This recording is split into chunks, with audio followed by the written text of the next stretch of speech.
この番組はご覧のスポンサーの提供でお送りします。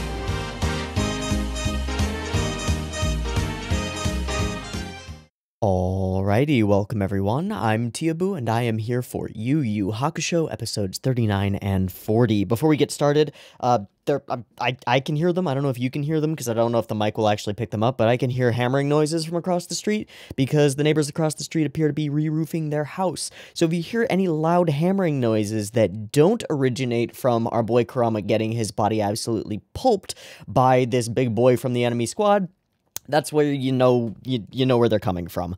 Nice segue into what's going on right now, which is Kurama is getting absolutely obliterated by this big asshole dude because of some technicalities in the rules. Kurama, in the last couple of episodes, put on an absolutely incredible showing, taking out not one but two members of the opposing squad single-handedly. Almost literally at a certain point, because he kind of couldn't move, but we'll get there. Took out Mr. Painty Boy, whose name has completely escaped my memory. Jesus. It doesn't matter, he's Mr. Painty Boy, and he's a pretty scary villain with painting powers that he can either paint on himself to make himself super overpowered, or paint on you to nerf you really hard. And he does that a lot to Kurama until he is defeated, at which point Kurama realizes that he has been covered in this guy's blood and is now completely, like, paralyzed. In between that happening, we fought Toya. It was kind of a lackluster battle. It was a pretty cool battle, but it was kind of lackluster in comparison because there's other shit going on that I'm really focused on at the moment. But we fought Toya, the ice dude bro person, and defeated him. Barely, but we did defeat him. Now Kurama is locked in place, paralyzed, has infested himself with his deadly death plant in order to actually defeat Toya. And is hashtag the fucked. He is the big boned at the moment because he's like catatonic and unconscious in the center of the ring, but he can't leave. And so based on the technicalities of the tournament, he's still offering to compete. And so big boy over there, I keep wanting to call him Big Chungus because it's just what pops into my head. Big boy over there wants to use that as his opportunity to get some good old hits in. I have not looked at the episode title for this upcoming episode because I figure there might be spoilers in it. We'll see. I don't really know how we're gonna deal with this. And more importantly, I don't know how we're gonna deal with this without our entire team getting instantly disqualified is the problem. Because, like, if somebody can just jump in the ring and be like, no, I have a feeling that Big Boy over here probably isn't as scary individually as Toya or Mr. Painty. I like that. Mr. Painty. Boom. Done. Not that it's ever gonna come up again. I feel like he's not the biggest threat, that we just need to get there. At the moment, our biggest battle is with the circumstances and the situation and the committee. So, how deal with this? I don't know, but if we don't deal with this, Kurama dead. So, we're gonna have to deal with this, because Kurama's not gonna die. That's what I got. Jean, the Irish, dag-loving, red-headed boyo is still chilling in the far background. We'll see what he ends up doing, if anything, if he ends up hopping into the ring at some point. Probably will, for, like, some kind of final battle with Yusuke, I would assume, but maybe we'll get there, maybe we won't. And there are a bunch of other things, like the creepy doctor with the spaghetti straps, and she's locked up Hiei and the masked fighter for reasons, I guess to keep them from interfering, but I'm really not sure why she's doing that. It doesn't matter. And we're in the midst of a bad news bears moment where everybody's just kind of helplessly watching Kurama get killed. Let's see how long that lasts before one of our hotheads decides to do something and gets us all kicked out of the tournament, which sounds like a Yusuke to me. So we'll see if a Yusuke can do that, or maybe this could be really dope, and maybe Hiei, I don't know, does something that overcomes his weakness in his arm and bursts free and is like, fuck you, Kurama's my boy, and then he gets disqualified. I don't know. Last couple of fights have been... No, I can't even give a qualifier for it. They've been straight up fantastic. The last few fights have been really enjoyable. It feels like Togashi is continuously and consistently getting better. Not only that he hit his stride as this tournament began, but it's getting more coherent and, like, better every episode, and I fucking love it. I am here for it. So, let's assume that we're going to stay on the same trend of improvement and hope for good things in the next couple of episodes. Alright, with all of that said and done and set and good, let's watch episode 39 of Yu Yu Hakusho and see what the fuck we do about this situation. Alright, I've got the episode up and ready to go. It's sitting at 0 seconds. There will be 2 versions, picture-in-picture version in the description, timer-based version on the YouTube. You want to do a syncy thing? That's what it's there for. Syncy timer now. Boom. Did it. Done it. Good.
Alright, how do we start this off?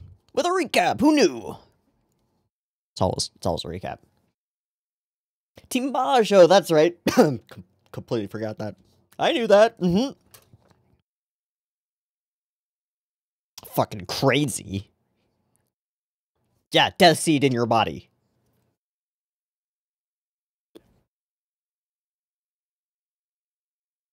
Yep.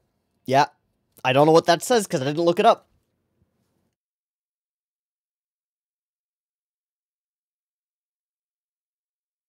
Good track to start. Like it. Like it.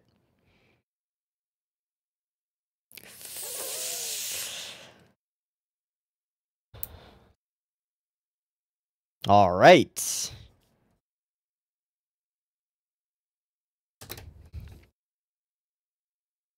Meh.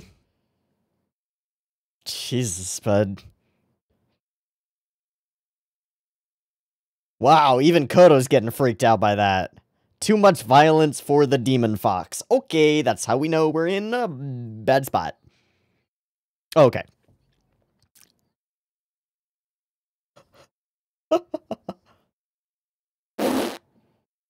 Hey, no.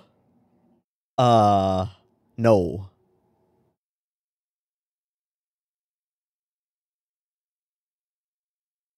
Okay.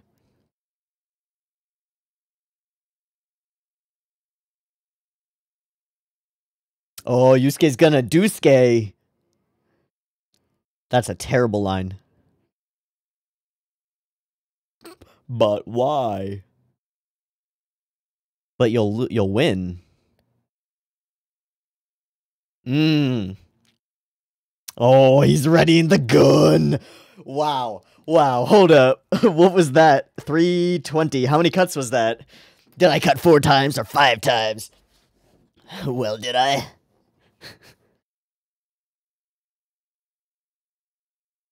I like this guy. He's smart. I don't know if I actually like him. He might be super evil.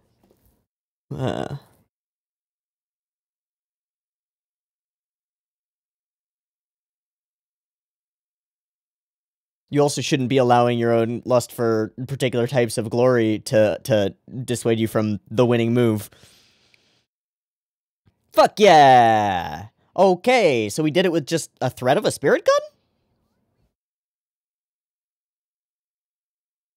Sweet. We'll take it. We take the loss. Happy. Happy with the loss. Excellent. Whatever, man. You done good, Kurama.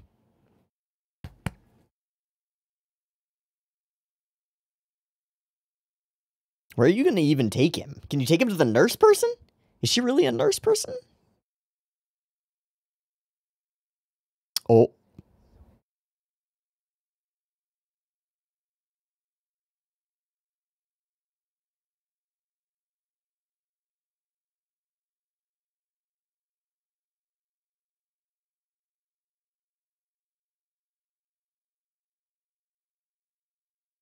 I I don't know how.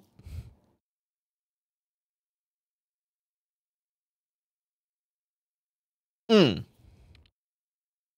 Oh shit. That was snarky. Does not Genkai know her? Wait, what? Yeah, no, buddy, lay down. Just chill for a bit. Mm-hmm. Yes, ma'am. Okay. Oh, guess who's up? Let's go, boy. Yeah. Yeah, you. It's probably a good idea. That would work too. We'll take it. Sure. Alright, yeah, no, this guy's going down easy. I'm not worried at all. I'm worried about the next fight. We're very worried about the next fight. This one, I want some catharsis. Destruction! I'm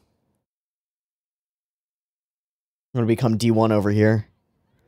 Destruction! Alright, sorry.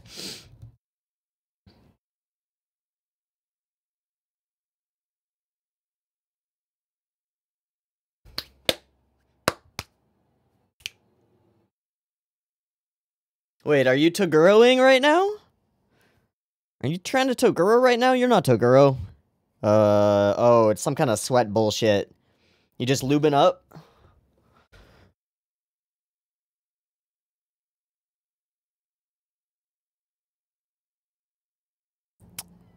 Gross. Yeah, he is just getting all oiled up for his gachi. Great. Great.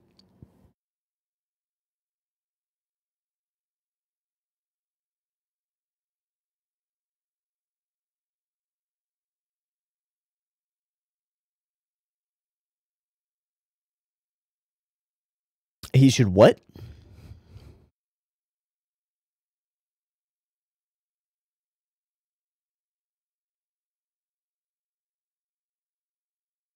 Yeah, a little bit.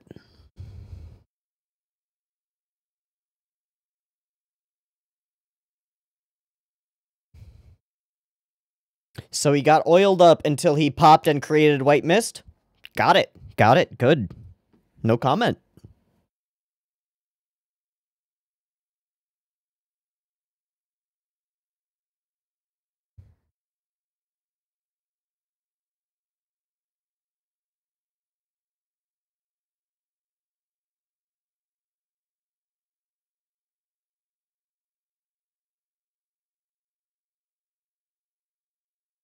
The whole ring? Oh.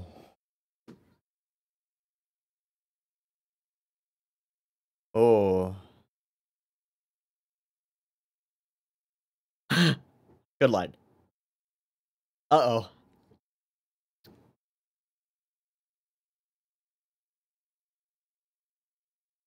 What? Ow. And back to silence.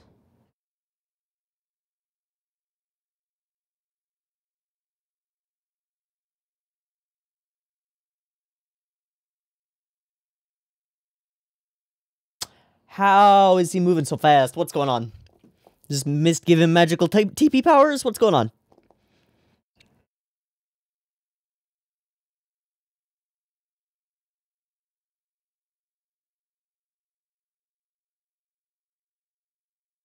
Alright, I'm enjoying this. I'm intrigued. The growing smile is getting me. He's thinking about the hearing, eh? Oh, dude, you're gonna take one hit and it's gonna destroy you. I am so here for this. Sure.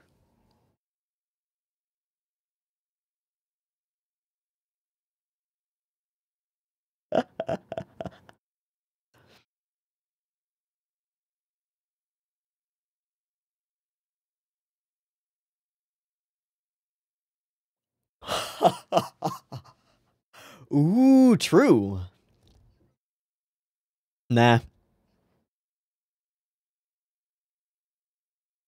I don't know, fam.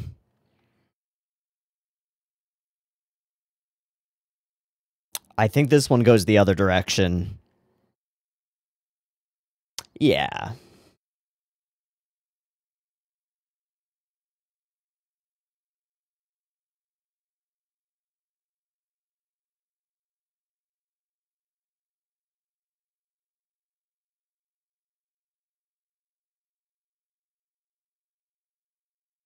Ooh, blast of wind! Who needs to be a wind master when you got the big boom? Okay. That works. Now do unto this guy as he did unto Kurama. Kick him while he's down. Whoa, how is this possible?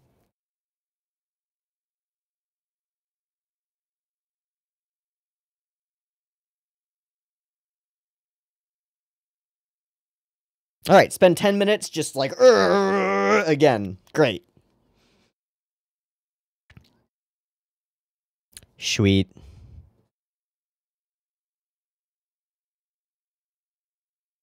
Where'd he go?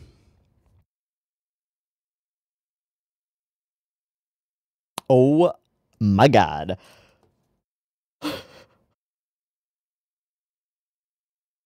Uh-huh. Ah.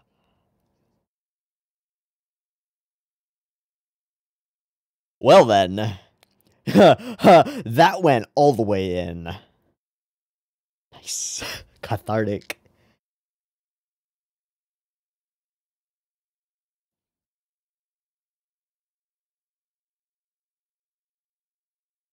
Ooh, cool sound effect. Ooh, cool frames. Ooh, transition. Oh, those were crunchy noises. You got some ribs piercing organs there, buddy? Yeah. Easier to break, though. Oh, I'm sure. No.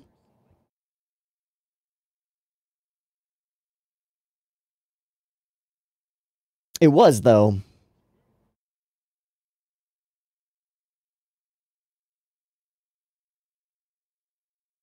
That's okay. I won't remember this.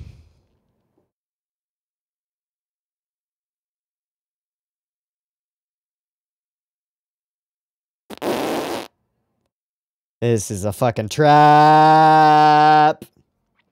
Wow, he actually got him. And it doesn't matter. Alrighty.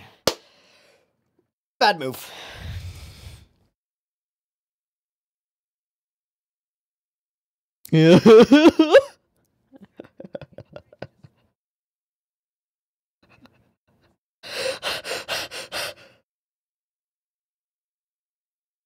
Oh, okay, that works as a line. Yeah.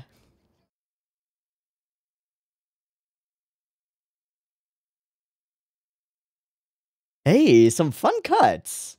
Oh god, oh Jesus. That was some JoJo's Ora Ora. Damn.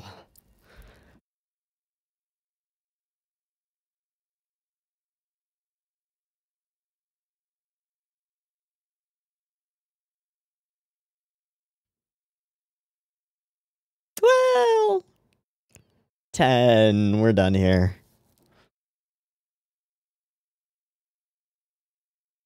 Alright, Gene. Just chilling. Alright.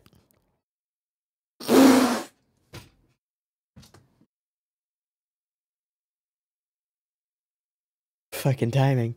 What are you doing? What's going on? He's just worried about Kurama. He's got a death plant in him. Alright. Dude, you got 2. Chill. Wait, is Yusuke allowed to leave the ring? Wait.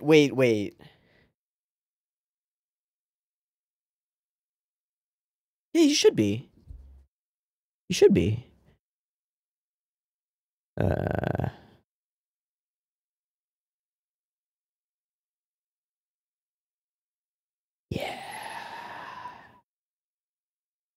I'm actually really interested in dude who is still in cloak. Oh, hi, Hiei. You breaking through?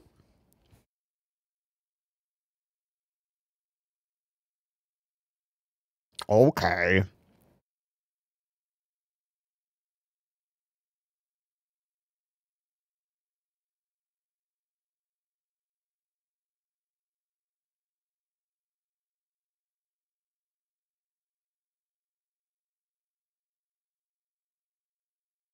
Really?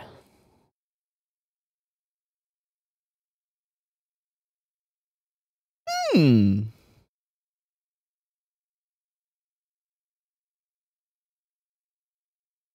Well, that's a losing battle. Of course, Hiei's power will increase. Okay, the fight we've all been waiting for. Irish fuckboy. Sure.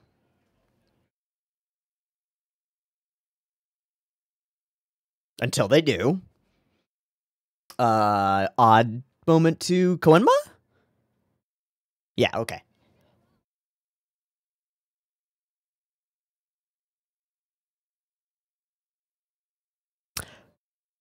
Wind can be pretty fucking scary, dude. What if he, like, cracks the shell and steam spews out and hurts him? Or something. Oh. With the full shell. Nice. Me too. Well. That's what you said about the previous guy and the one before that, and alright, buddy, alright.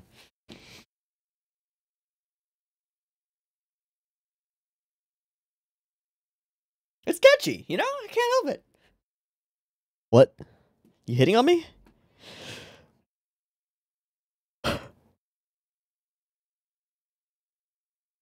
Ah.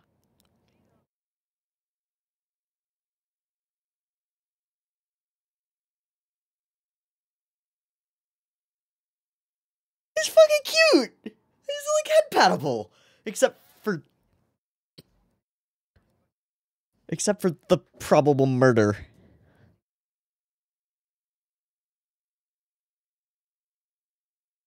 Ah ha ha ha.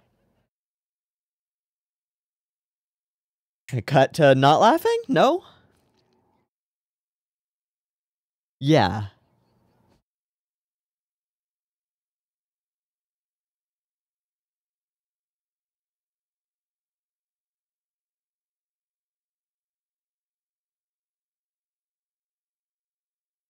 Alright! I don't believe you, but I like what you're putting down. I'm just not sure that it's true. Okay. Yeah, definitely not kidding. He can fly. Uh-oh.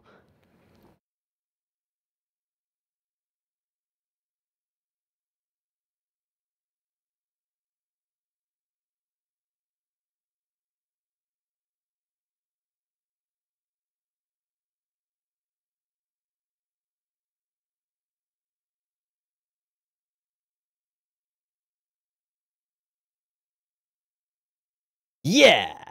Fuck yeah!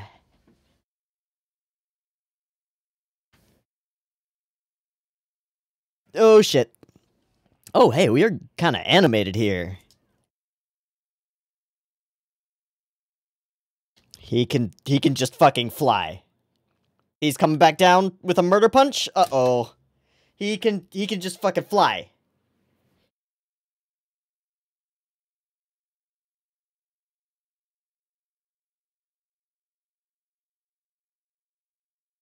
Okay.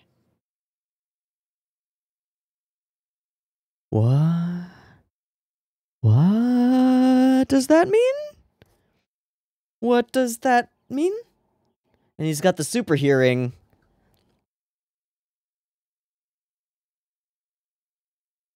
So we're just giving Jin a moment.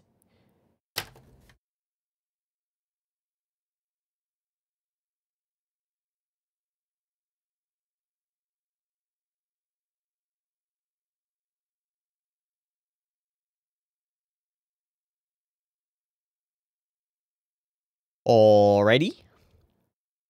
incoming rocket drop. Uh-oh. Yeah, straight out of the sun.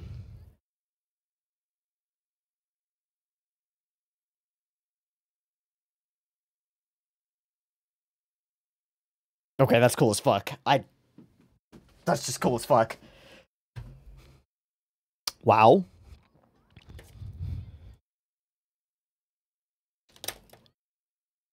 I feel like he's just kind of having fun here.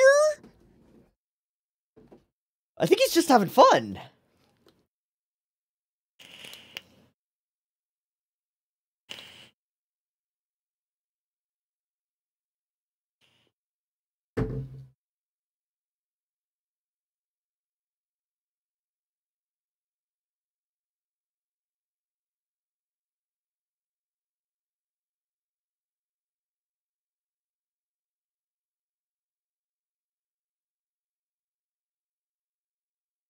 Wow, they nailed that one. Okay. Okay.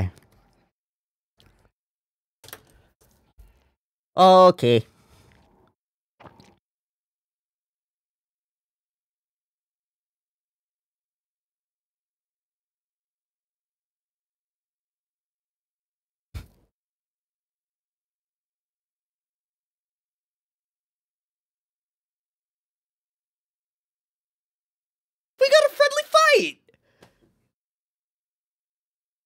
Hell yeah! Oh, okay, I thought Jean was the team leader? So, Risho is the team leader. So I was right in thinking that we were doing some implications there. I don't know, probably. Nope. Okay. First things first. Jean's really cool. I'm waiting for the other shoe to drop on him being, like, actually horrifyingly evil, but so far he has been the chillest fucker that we have fought, period. Like, period. Like shades of old fights with Kurama and Hiei and stuff. Like, somebody who's fighting specifically for, like, a given goal that we are given the context to understand in one very short but very poignant scene. We don't give that to other characters, right? Okay. How do I do this? List of Yu Yu Hakusho episodes. And I will scroll down. I just will not scroll down past, like, anywhere near where we are. But give me a sec. Okay. Gamma, Painty Boy. No backstory, no context, no reasons for being, except that he tells them that they want this place. And then Toya, backstory is just Hiei hyping him up like, he's a real ice master. And then being interested in this place for the mission of the shinobi people. Cool. Dr. Ichigaki, it's all about he's evil. Cool. Knife Edge deathmatch with Chu. Zero background or backstory on Chu. Oh, wait, that's not true. We get that one sequence with Chu where he saves somebody. That's right. Totally, Fist of the North Star style. Correct. Ziru, there was nothing. Rinku, there was nothing except that he factored into Chu's backstory. And that's it for the entire Dark Tournament. Hell, even the Toguros, and granted, this is because they're more mysterious, long-term villains sort of thing, there's not that same kind of character context. We give Jean genuine characterization. He is happy-go-lucky and goofy and enjoys fighting, so he's got some shades of Blood Knight to him. Like the desire to fight and find whoever is stronger, and the sheer and obvious joy of battle, which he then clearly shares with Yusuke, and so they're in this moment of like, yeah, we get each other, let's do this, which we had with Chu as well, but here we get like context on why Jean feels that way. Clearly the way I would put it is like he's looking for a place to call home in a weird sense, which is sort of the thing that we got from the other Shinobi members. But he's looking for a place to call home, like turn this place into ours, a place that's free. And there's something that he said about like Maybe the old shinobi job would even be worthwhile if there was a place like this to come home to, which makes me think that what Jin seeks more than anything is freedom, right? That's characterization! Like, a lot of it. Togashi! You're doing it! You're doing it, Togashi! You're doing it! Wow, that's fantastic. Okay, so that touches on some of the stuff in the second half of the episode. We're gonna be spending probably plenty of time with Jin in the next episode, which we are definitely watching. I assume that this is a 2-episode fight. Maybe it'll go longer. I don't know. Let's jump back a little bit and talk about Mr. Big Douchebag. I forget his name already because he doesn't matter. Actually, you know what? Just cause we're here, let's do this way and see if we like doing this way. I'll turn on the subtitles, play ahead, and see what the title for the episode was. Annihilation, Yusuke's Iron Fist of Fury. I am very glad that I didn't know that, because then I would have known that it would be Yusuke who jumped in, right? Like, Hiei's Dragon Fist of Fury. Hiei's gonna break out of the border and the barrier and probably save Kurama. But no, it's Yusuke's gonna annihilate this boy for fucking with Kurama. Excellent. Excellent. Okay, so, wow, some great moments here that I think are really good character writing things. She does not get freaked out by violence, and she says it explicitly, like, oh, even I am, like, a little off-put by this. This is a little bit much. I love the screaming, I love the horror and torture, but look, he's not even conscious, man. Have a heart. At least have a heart. He deserves to experience this. So, you know, it's twisted, but Koto is still being a good girl, and then she gets tossed across the ring because this guy doesn't respect women. Sorry. Okay. It's bad. Yusuke is mad. This shot. We're kind of hitting some next level stuff in some of these shots. Happens here, happens when we get into the ring with him, particularly, and there's some other stuff throughout the episode that's peppered in that's like, I assume that this is a manga panel, that there is, like, something like this, or, like, there's a page that looks like this, or something. Maybe this is just animation staff figuring out something, director going, that would be a great idea, let's do it. I feel like this is a Togashi thing, I don't know. I really like it, is all I'm trying to say. We're seeing the impact of this on Yusuke, and the push for him to do something against, you know, maybe not the best idea. And then we are told by the leader of the squad, which I wasn't actually aware of, the leader of the squad, that you probably don't want to do that, buddy. You're about to get obliterated, and it wouldn't be worth. Because he is charging up his spirit gun, which is quite scary for that guy's eventual fight, since he's obviously quite perceptive and is paying a lot of attention to the opposing squad and is, like, keying into people's spirit energy pretty fast. This guy seems powerful. Or, given that they're ninjas and shinobi, maybe he's just the mastermind. I don't know. Either way, pretty cool. Sets some stuff up. It also tells us a little bit about his purpose and the goals of the individuals. Up until this point, everybody's been pretty much on the same page from what we've seen. The painty guy, he just wanted the thing. Toya just wanted the thing. Jin's a little off the wall. These last three are a little bit off the wall. Jin seems to be way independent. Big fuckus. I don't know. I'm trying to figure out a not big chungus thing to say for him, but I don't know. He just kind of wants the pain. I don't really know. Our leader here, he's goal-oriented, and that's a little scary, because he's like, no, don't stop and smell the roses. We've got a goal. Finish the fight. You don't have to finish it brutally. Put him outside of the ring and end it, and don't get us murdered. Don't sacrifice our chances for your own passions. Like, chill. Chillax. Nope, you would have been dead. And great, and we do our 10 count. And then there are, like, just a couple things. I don't know where it was. Where is the moment where Jin just goes, I don't know. Yeah, there's all this stuff with the doc. I don't really care. Good joke with this. Excellent shot with, like, just all Yusuke sees is you, and all he wants is your blood. Yeah, let chaos reign. Sorry. Anyway. More of this greatness. It's just great. It's just good. Yeah, how badly you want an early death. Oof. Hey, that's not what he said. Those are the subs. What did he say in the dub? In the doob? Let the fight answer that. Oh, it's actually a little bit less lame. A little bit more lame. Yes. Whatever. A bit later, what was the line that I thought he would say? Oh, it had to do with the memory. I thought that was actually a really good interplay. It wasn't what I expected from the banter interplay, but I thought that the way that we took it was really good. Which was eventually... He keeps going on about how he doesn't even remember what he did in the ring, and I thought Yusuke was gonna be like, okay, well, I'm not gonna remember you because you're a piece of shit. But no, he uses his body as an example to show him everything that he has done wrong. Now you sit in the corner and think about it, you fucking asshole. Anyway, we got to get to the lubing and exploding in white mist before we go anywhere else. This is a weird technique. Also, the fact that somebody looks at their watch and is like, wow, this is taking a while, is kind of hilarious. I really have never understood that, why in tournaments fighters are just like, yeah, spend your 10 minutes of prep, do your screaming, level yourself up, then I'll fight you. Unless they're established as a Blood Knight who's like, yeah, I want to fight you at your best, prove who's the best man, let's go. Which I particularly like his character, so... Okay, more banter between these guys is fine, and Sweaty Boy goes boom.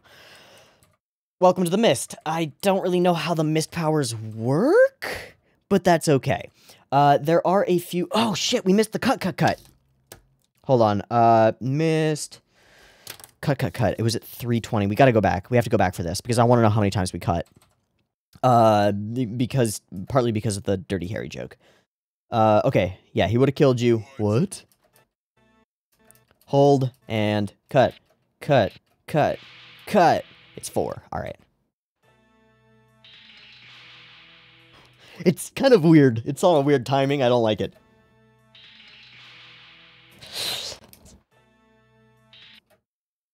If you had landed that punch, you would have died as well. What?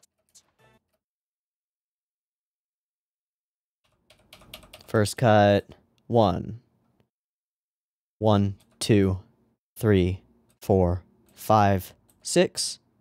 1, 2, 3, 4, 5, 6. 1, 2, 3, 4, 5, 6. 1, 2, 3, 4, 5, 6. Why does that feel so weird?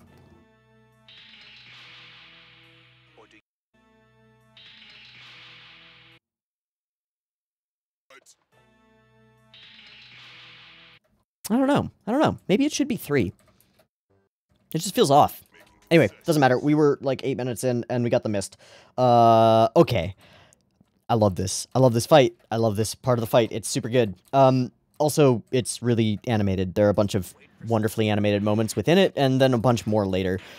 This whole smack-a-pow boom and is great. Yeah. Really cool, nice and impactful. The voice coming from nowhere, the taunting, the particular form of the taunting where he's just like, dude, you suck. You have like no idea where I'm coming from. I'm gonna murder you. Is just, he's so punchable. He's so punchable. It's great. Gotta love the punchability of your villains. It's an important stat block for your show. But what you gotta love more than anything, every time Yusuke gets up, his smile grows. Every time he gets up, he gets a little bit closer to figuring everything out. But we don't know what he's gonna do. This is great. Super fun. I think he's just doing hearing stuff. Nope, he's going for the big boom. And he does. And it's super smart. And he even tells him basically what he's thinking strategically. And also that he's probably terrified of Jean. So...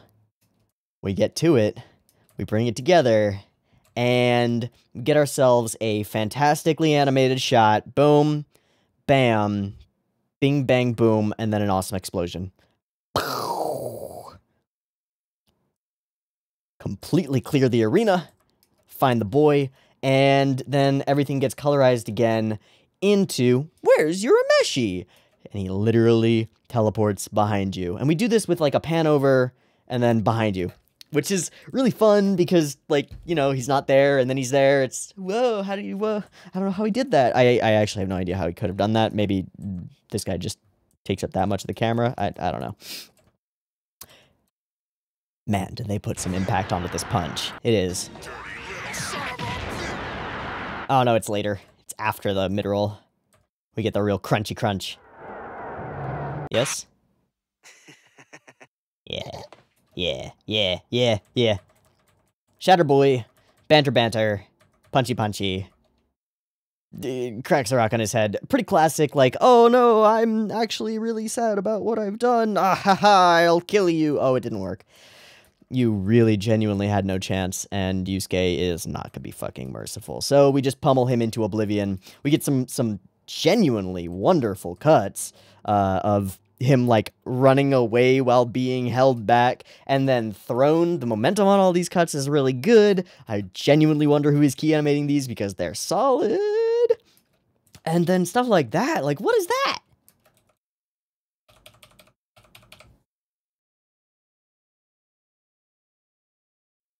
I'm just looking for the Obari punch to try and figure out if this hits the bill, fits the bill. Oh, it actually does. It actually does. This is an Obari punch. Hold up, wait, the rear back? Yep. Yep. Fist in? Yep. That counts, baby! Count it on the board, it's an Obari punch. We got one. Woo! I think it actually matches perfectly. Yeah, okay. Initial pose, a pulling back of the punching arm, a thrusting chest and head tilt, and finally the punch itself sent directly toward the screen. Boom, Obari punch. Now you know. Now you know. Wait, there's further examples and pose breakdown can be found on this dial. Oh, that's so dope! Whoa! Editing me, we'll do a thing right here. Let me write down a timestamp for editing me. 44 mins Obari edit. Editing me, don't fuck that shit up. This is gorgeous. Okay, yeah, I just thought I recognized that cut variety, and it is. It's also really good. And then the, like, big impacts on the body that, like, very JoJo's-y. You see it all over the place, but quite JoJo's-y. And I quite like it. Alright, it's a little bit after this that we get Jean's first line, I believe, of the episode, which is... That's a pretty good fight. Completely, I don't know why that occurs at that. It's so strange to have that happen during the count, but, like, alright, he just doesn't give a fuck. I'm intrigued by how he sounds in the Nihongo? 7, 8, 9, やるね 10! Okay, I can see that. Can I get another couple of Jin lines here? 俺だあいつ俺は俺だギスギスした気持ちのまんまやり合っても楽しくねえべ Okay, he's got a very strong accent. せっかく体張ってんのによ I have no idea what, like, area that's from, but that's an interesting one. I can see why they went for something odd and offbeat for him. It makes perfect sense. But also, there's kind of a tropey thingy about the lucky Irish who's like a plucky fighter boy, you know, you boyo. I'm not the best at an Irish accent. I'm not the best at any accent, including my own. Correct. Okay, it doesn't really matter. In any case, we get the Jean stuff. So, stuff gets amazing here. There's some setup stuff for here, I don't really care. I will probably in the future. The ogre bit is just irrelevant in this episode. I do not care. And then we show up to the fight. And we've got the Kill Yusuke chant going on.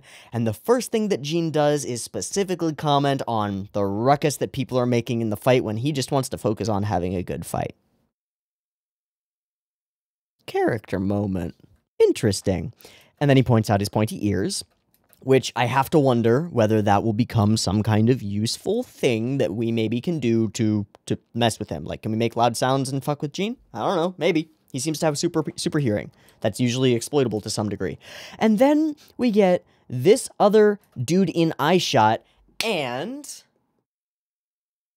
it's got none of that rage in it. It's got none of that, like, single solitary death focus, murderate-ify, even though this is before Jean kind of breaks the ice by chatting a bit. It doesn't have that rage to it. Not quite. So what does he say in the Japanese? Yeah, they're all springy and pointing out. That's when you get all keyed up and excited. That's what happens. Great, great, great. Cool. So, okay, I want to bring up another goofy, like, fun, kind of, like, flamboyant type of character who was very, like, giggly happy, and that was Rinku, not that many episodes ago. How different does Jean feel to Rinku as a character? Super different. Rinku is, like, sadistic and evil right under the surface. That kid wants to fuck your shit up and, like, will enjoy it. Jean wants to fight somebody worthy.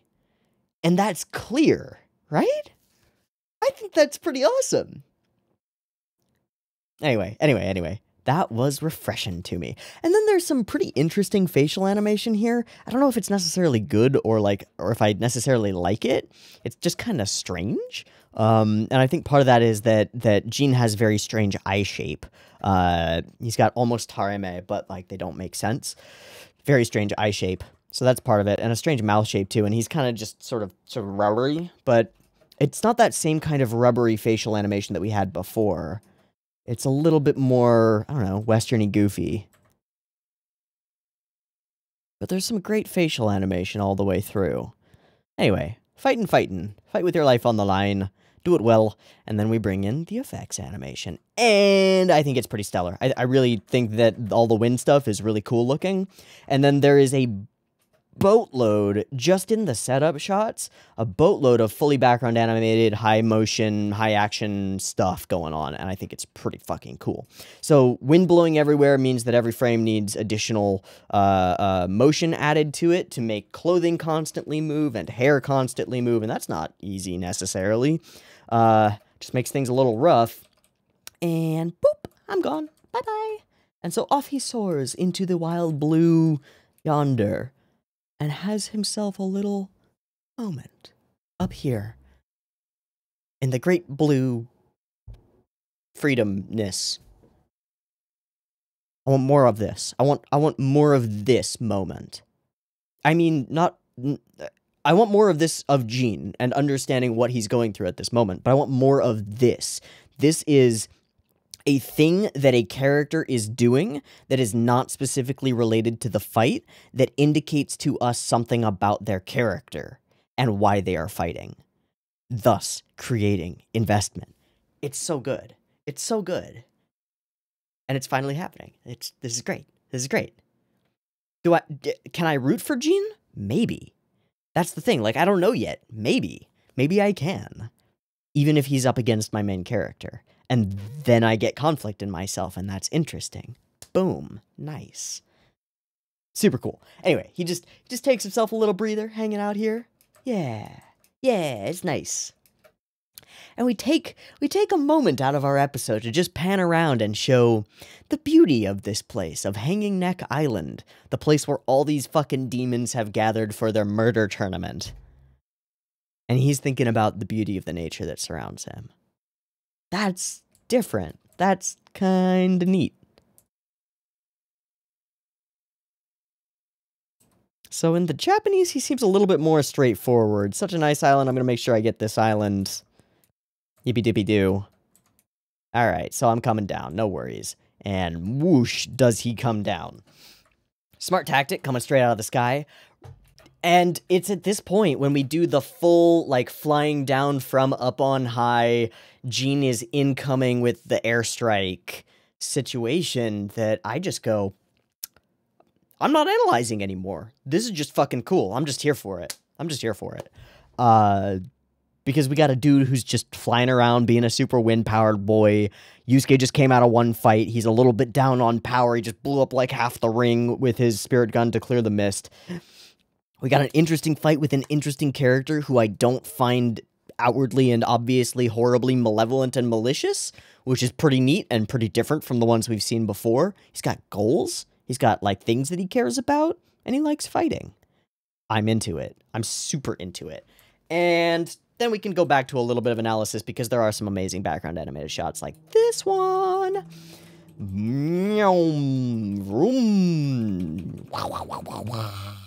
I think that's pretty great. And then there are more, and the rotating shots around Yusuke are also really cool and not easy looking. Yeah. there is that sort of flip in the middle. Floop! Yeah. But then at... Yeah, I wrote that cut down, 2010. But at about 21 minutes, he does this flippy thing, and I think we just nail it. Goes back, goes past, goes up, blah, blah, blah, blah. Right, there's that shot of Yusuke spinning, looking, and I think that's really good because we're at an awkward angle. Like with the shadow moving behind him and everything. I think that's really cool. Into these shots, which are pretty easy looking until it moves. And then he does this barrel roll. And I think it's gorgeous. Because we get the hang right there. Yeah. Oh, man. Oh, man. Oh, man. Look for these frames right here. Okay. Right? That one. Okay. 1, 2. 1, 2. 1, 2. 1, 3. 1, 2, 3. 3. 1, 2, 3. 1, 1, 1, 1, 1, 1. All right, let's go back a little bit more. 1, 2, 1, 2, 1, 2, 1, 2, 1, 2, 1, 2, 1, 2, 1, 2, 1, 2, 1, 2, 3, 1, 2, 3, 1, 2, 3, 1, 2, 3, 1, 2, 3, 1, 2, 1, 1, 1, 1, 1, 1.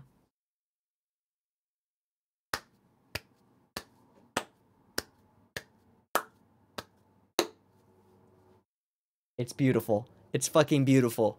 Okay,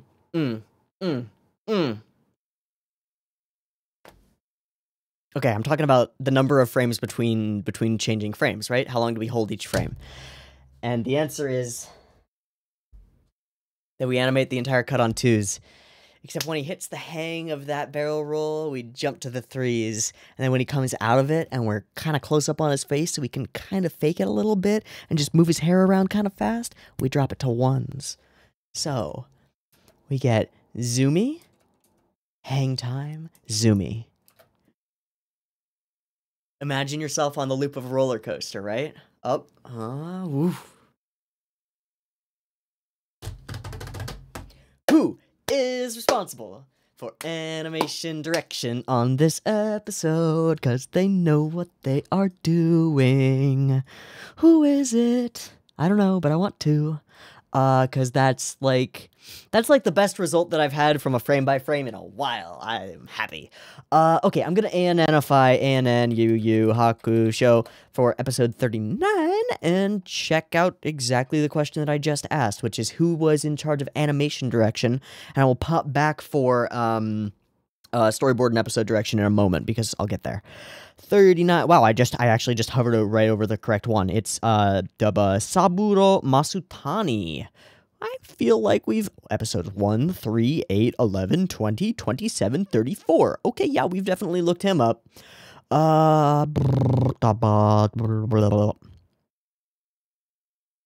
Cromartie High School, Demon King Daimyo, Kino no Tabi.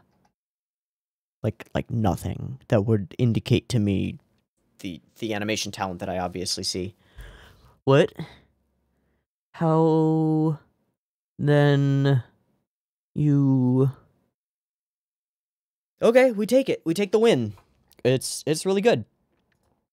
Storyboard. I'm not even looking at Shimbo. I know that it's not a Shimbo episode.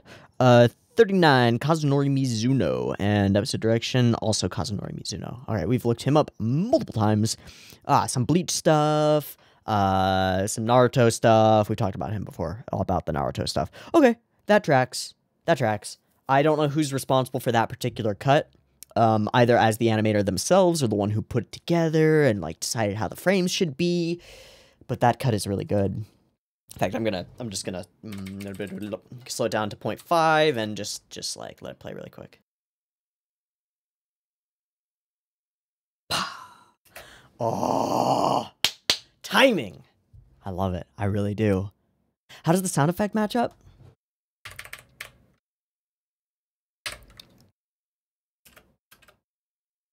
You think it's so? before he fights. Don't you think it's so?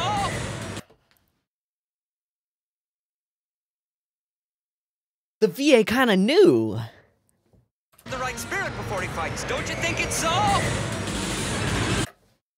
Actually, side note, something that I haven't mentioned. Gene's English VA is really good. Like, maybe I've discounted it quite a bit because of his kind of like out of world Irish thing that he's got going on. But he's really good. And the thing here is that he matched his intonation to the cut. But not just his like lip flaps or anything. Don't you think it's so? So there are no lip flaps in that moment. He matched his shit to an unflip flapped cut to make it fit. All right, who is voicing Gene? Did I look them up last week? I think I looked them up last week. Is it Jerry Jewell? Somehow that seems to be something that I remember. Gene. It is Jerry Jewell. I did look it up. Okay, cool. Just double checking. It is Jerry Jewell, which makes sense. He's great. Yeah, I'm giving it to him. I think that sells me in multiple ways. On Gene as this episode in multiple ways sells me on Gene as a character. This fight as a fight. It's good. It's good. It's really good. Okay, we're gonna move on to episode 40, and I don't know, probably conclude the Gene fight. I would assume we're going to conclude the Gene fight. That seems like the thing to do here, but we shall see. Okay, I'm going to take a breaky thingy, do a sinky thingy, and be back in a second to do exactly that. See you in a minute. Peace. All right, welcome back. We are here for episode 40. Let's do it. Again, no spoilers. Don't know what the title is. Let's go. Fightin' Gene. Beep beep timer.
A scam.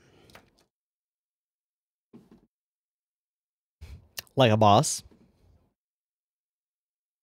Yeah, oops.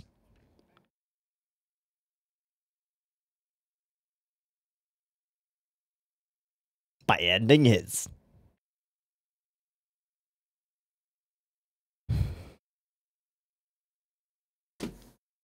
No idea what it says. Great.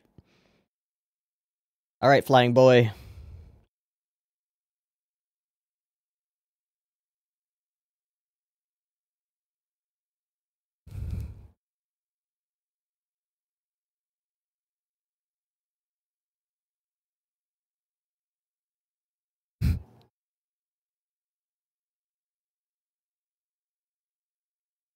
All I have to do.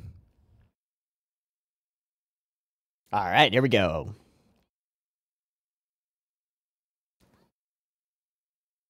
Okay.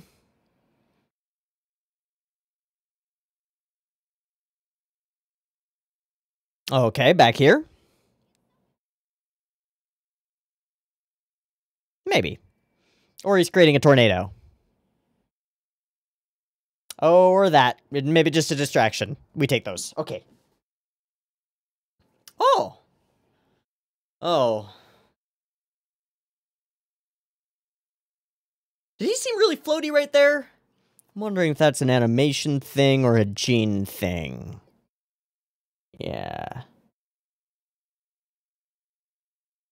Absolutely. Absolutely. Yeah, he's doing fine, too. You actually thought you laid him out right there? Oh, come on.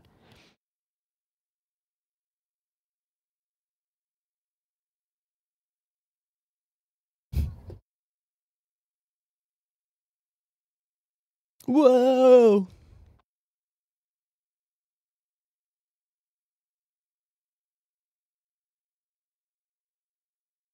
A pair in a pod, Urameshi.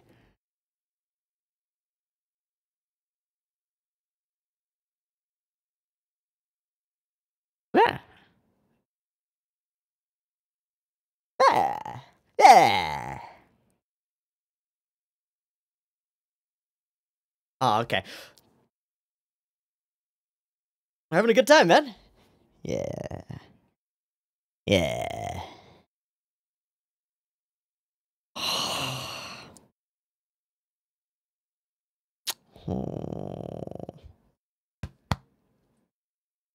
Cool part gets it. Well, I don't think so. I think they're enjoying this. No, he's laughing, dude. Yeah. Not even a little bit.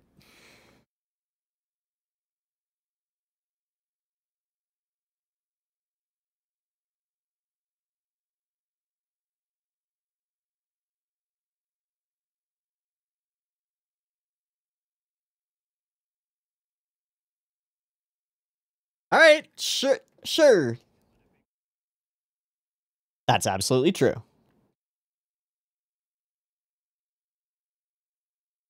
Bait opportunity attacks.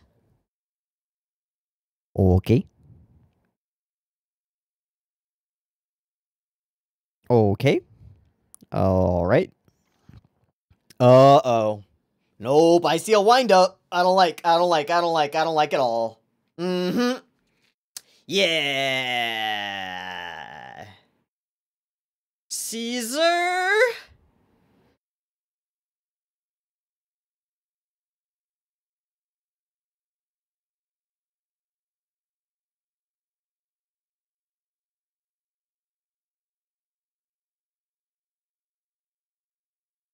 Divine Sandstorm. Okay, or that. I think Divine Sandstorm is maybe better, but alright, we'll take it.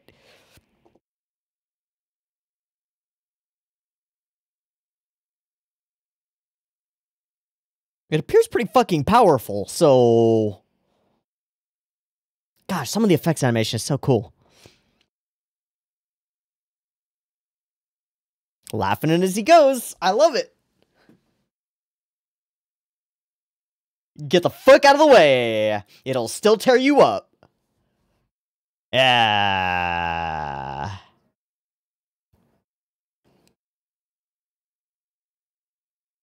Good luck. Hey. Just barely. Can you jump back? Oh, fuck.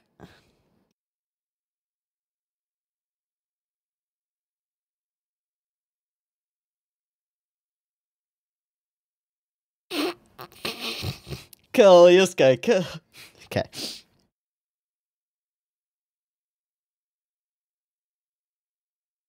If you survived, I love her. Yeah. Yeah.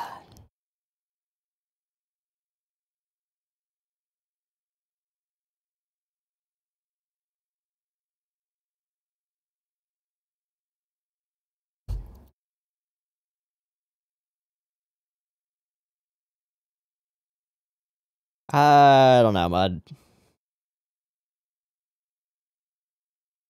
I mean, words like impossible. That's a phrase. Thanks, buddy. No thanks.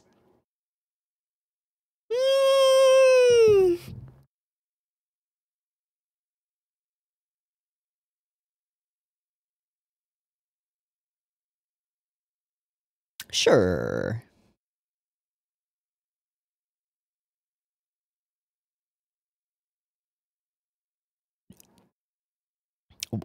What?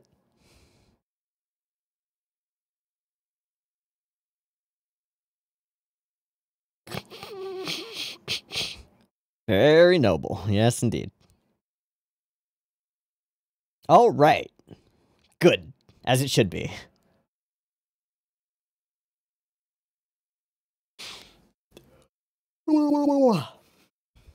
That's a wiggle. Indeed. All right, we're winding it up again. All right, we are preventing the power up. I talked about this last episode. That's great.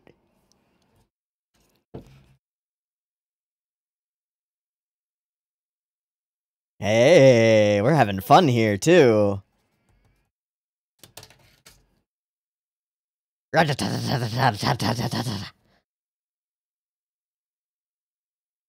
Cool. Less cool.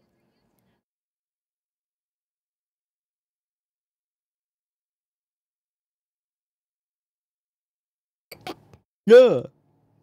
I'm spiritually aware.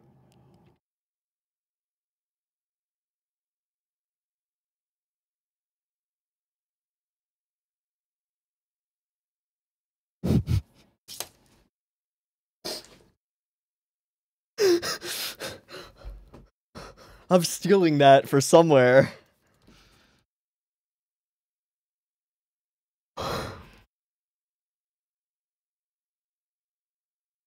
Although, how will you do without breath? Nah, he's just floating. Nah, he's just floating. Yeah, it's just like, later, I'm gonna rest for a minute, whatever.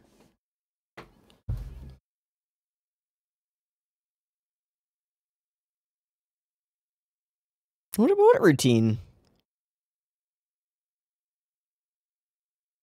It's a vertical pillar.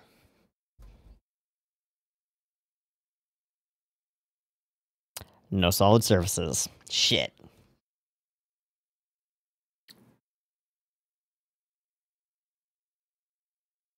Oh, I will watch. Cat fight. Cat fight.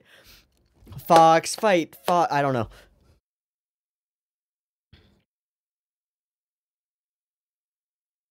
Indeed. Oh. Oh, alright. Maybe you can't do that. He does have ranged attacks, but he's very limited. I don't think bingo.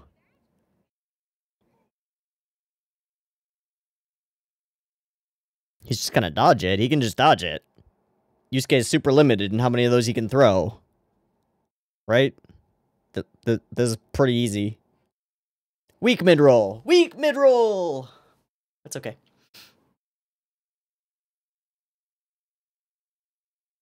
Moving? Moving.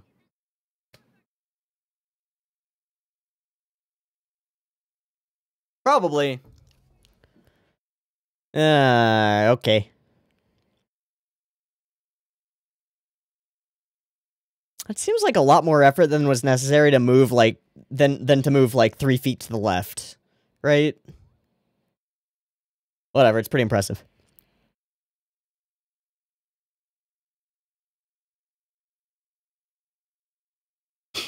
Yeah, you did. Now you don't have it. Bye-bye. Oh, shit.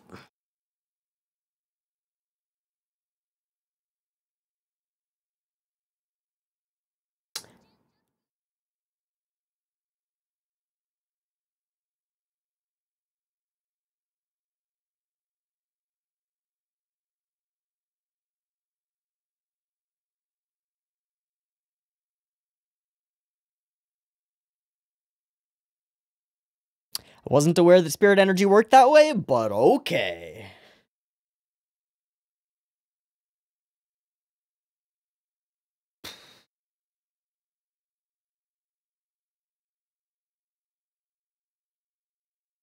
Shotgun?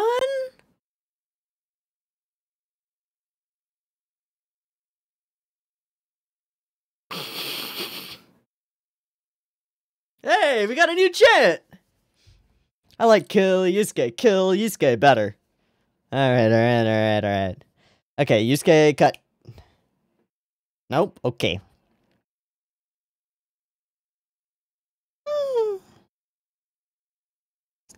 Me too! Me too! Uh-huh.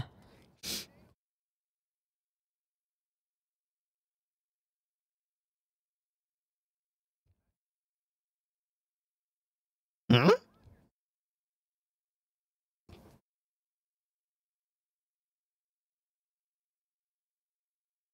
Mm-hmm.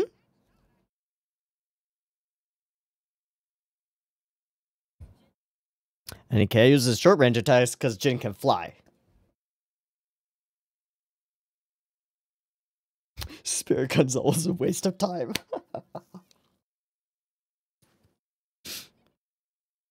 Well, there's this thing called grappling.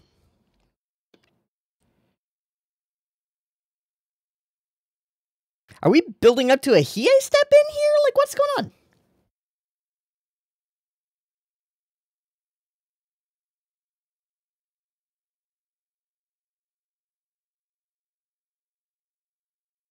Get close enough that there's no air in between?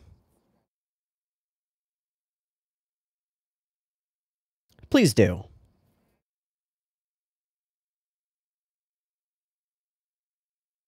Okay, the counterplay here is you pretend to start charging your spirit gun. Okay, or you just let him have it. Okie dokie.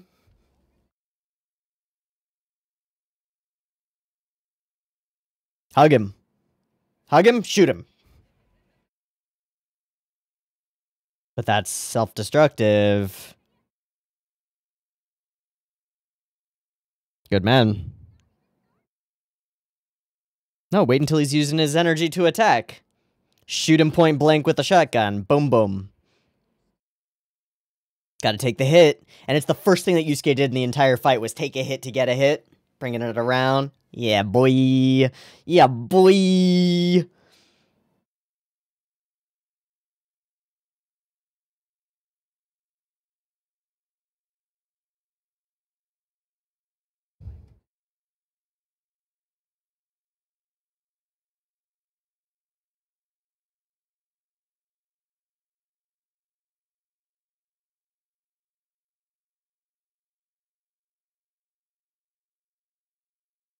Ooh, that was bassy.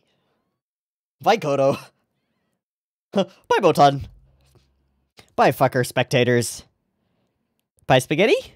Nope, Spaghetti's still stable. Darn it. At least you tried. Probably not. How we doing?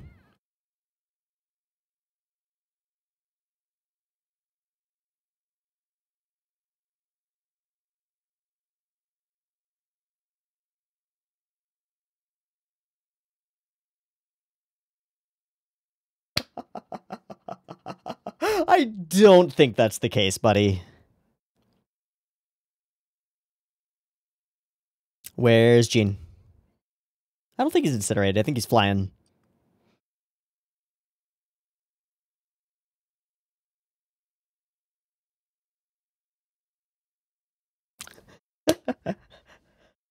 Yeah! Shit!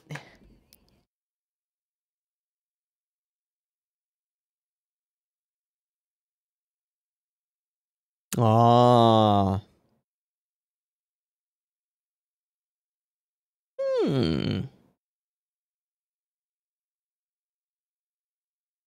Not at all.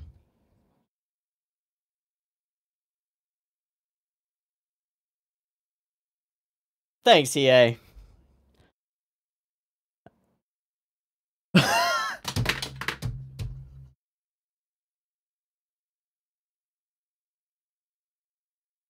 Yes! Yes.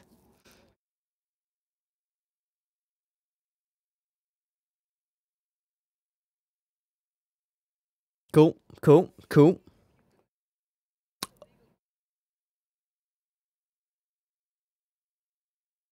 We make the rules now. Yeah, he's hiding the arm. Oh my god, I love that effect a lot.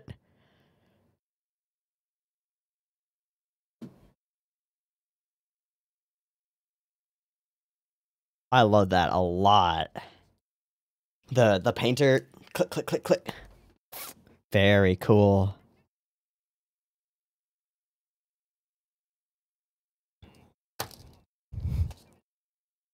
All right, all right. Yeah, easy peasy.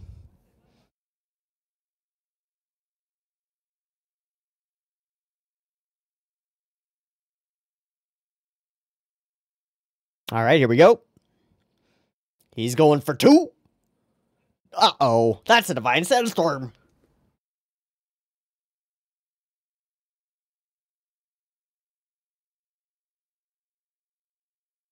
The finger gun did not.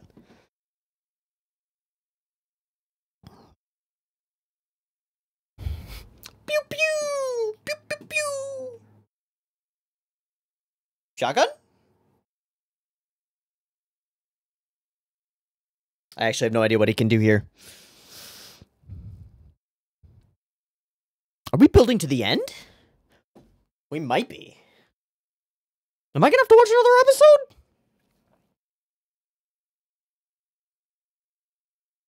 Wait, are you really gonna try to... You haven't mastered that. You have not mastered that, buddy.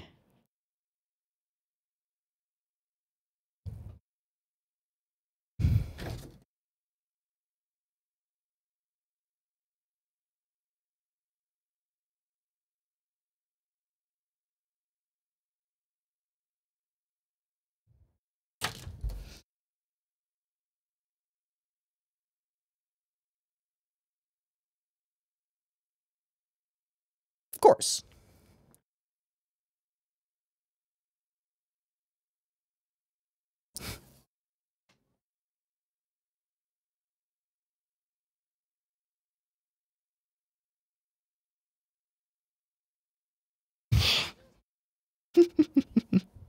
He has not.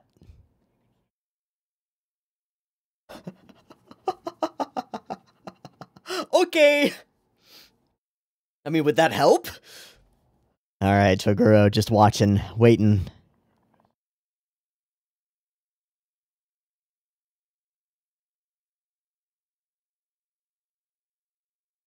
Sure does.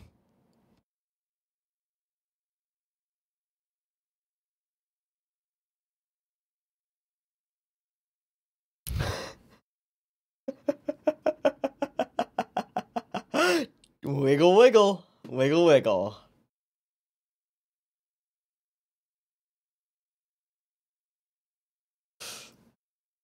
Oh, shit. We gotta do 3. Ugh. I don't know, dude. I have no idea. People? Actually, hold up. That was an interesting cut. Just to see that. Greetings, all you ordinary people.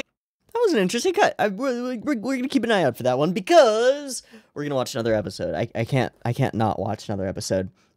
I got that vibe that like we're in that position where we're like gonna end the fight next episode pretty quickly and then move along from there, probably into the setup for the final guy, and maybe not like end the actual fight against these people, but move in that direction.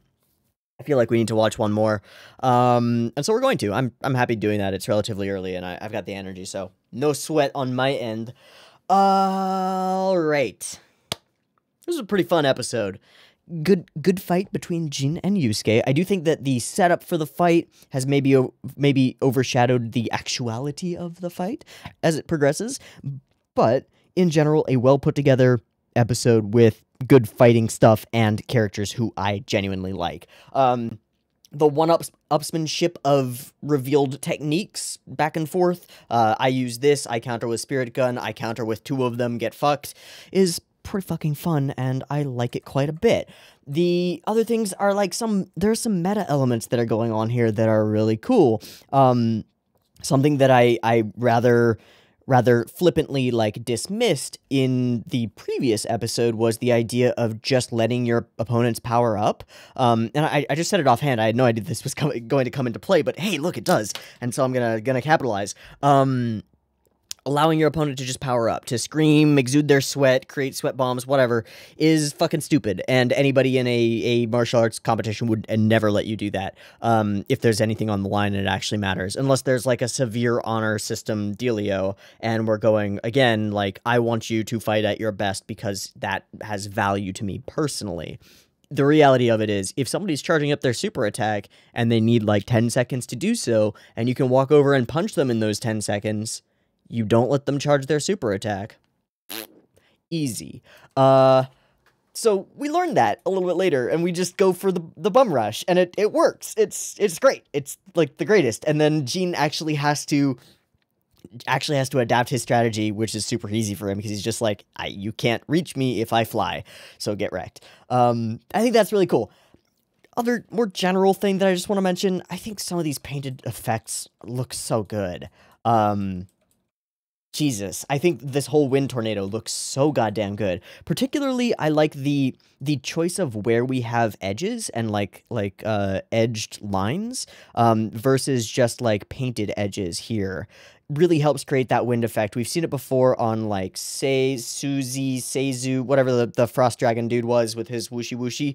And we've seen it before in multiple other wind effects and stuff, but hot damn, we really get a picture of it here, and I think it is gorgeous. Same with the big dramatic dust is flying everywhere sequences and stuff. I think they're really cool. All right, so we move it along. Some great expressions throughout the episode, and some great fights too. Some solid cuts, good things, big punches, solidly effective attacks that are obviously effective, and big explosions. You gotta love it. Can't hate that stuff.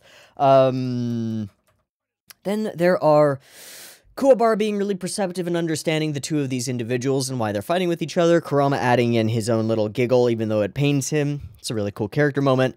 I mean, every Sakyo bit that we go to is just, hi, I'm a member of the Black Club, and haha, Yusuke and his team are so screwed, haha. And Saki's just like, I don't know, man. I'm chill. And that's the whole bit. So I don't know if we need to keep seeing that. If something new starts to develop in these sequences, I might like it. But now it's becoming kind of like the Koenma bit, where it's kind of irrelevant and or used for side commentary. But it isn't even funny. So I don't know. And I don't know why it's there. Okay. Then, there are, in this episode, there are a few other things that I like, but we're going to move through this pretty quickly because, well, it's a really cool fight. It's not over. Alright, the rush. Boom, we do it. I'm winding up my shit. No, you can't do that. I love this. I love the shock on Gene's face. He's like, wait, you're not supposed to be able to do that. I'm supposed to get my techniques. Nope. Absolutely not. So we go for the full JoJo bum rush, Fists of Fury dealio, and I think it's really fun. We get some of these more ambitious shots with the full tracking on the jumping back and punchy, and it's really nice. It's bouncy and snappy and good. And obviously Gene on the back foot. And then they start, DBZ teleporter fighting, which is a thing, and we lead into 9 minutes and 40 seconds, where Kuwabara says maybe his best line so far. Each other very rapidly. They're both punching each other very rapidly. That's very perceptive. Thank you. And I think that's just glorious. I'm later I'm clipping that, and I'm gonna save it in a folder of things that I have saved to eventually use for an edit somewhere in the future, like when I see that in a show. We'll see. Okay. Great line from Kuwabara. Can't hate it. Do love it. And then we turn our attention to the Hiei stuff. We pummel his diaphragm, which made me wonder, hey, maybe his air powers are, like, attached to his ability to breathe. They're not. They're not. That would have been a cool mechanic, I guess, but the fight continues. Great. Cool. Solid. No probs. We turn our attention eventually to the Hiei stuff. I love Botan and Kodo bickering. I think it's super hot. Sue me. I do. I like that they hate each other. I am down. I'm down. Catfight, go for it. Anyway, Spirit Gun blasts, again, I don't know if this is, like, necessarily the most sensible thing. It seems like Jean can fly real fast, which makes me think that he could just, like, move right over here. And it seems to me that it would take a lot less air energy while currently hovering to just be like, bloop, as opposed to whoosh, whoosh, whoosh, whoosh, whoosh, whoosh, whoosh, whoosh, which takes, like, 10 seconds to actually occur once he starts whooshing. He starts whooshing, gets the whooshing going, does the spinny, gets it all going. All this time, the Spirit Gun is traveling toward him. Like, he's moved around in a circle 5 times by the time he could have just moved, like, 3 feet to the left. It's cool, he deflects the attack. It's pretty badass, and it looks pretty awesome. Yes, it's blue. No, it's not Shimbo. There's a difference. There's always a difference. Shimbo's monochromatic is different. It's weird, and we shall see. Blah, blah, blah, blah.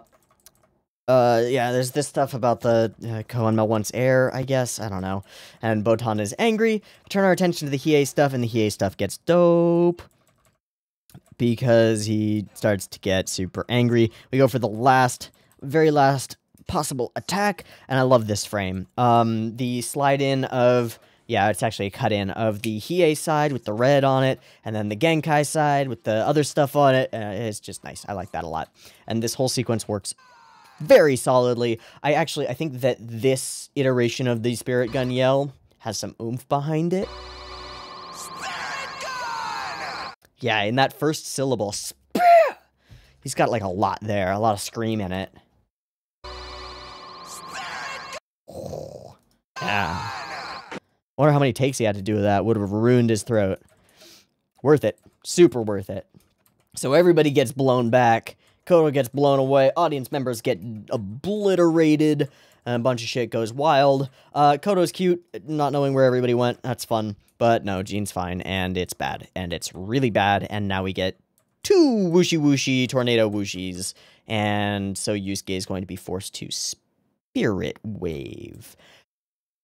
Now, we have to turn our attention to one sequence, which I think is a weird one. It's not really a sequence, because this is, once we're here, we're all in just set up for double tornado versus Spirit Wave land. But once Yusuke starts actually charging up for this shit, and then we get the entire speech from Definitely Not Genkai, where she talks in as though Genkai is a separate person. I'm gonna have to do something here. I need subtitles, and I need audio track Nihongo.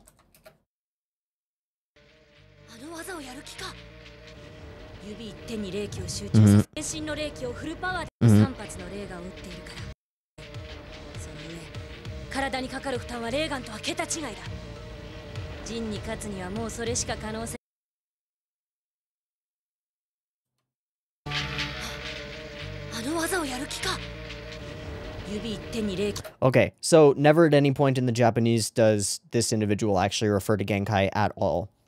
I wanted to check that because it felt really forced. This feels like the kind of forced shit that dubbers will do, where they'll try to make something mysterious when it's not that mysterious or something like that. I'm pretty fucking certain that that pink-haired character is Genkai herself. She's the right size. She's got the right hair color, although younger. The right voice, except that the voice actress is doing a slightly different voice for her. She's putting less, like, grit in it because she's younger. The right eye color, the right everything. And she's used the Spirit Wave, right? Like, we've seen Masked Fighter use that technique, and use it at an extraordinarily high level to specifically eliminate the mind-controlling backpack things, which sucked.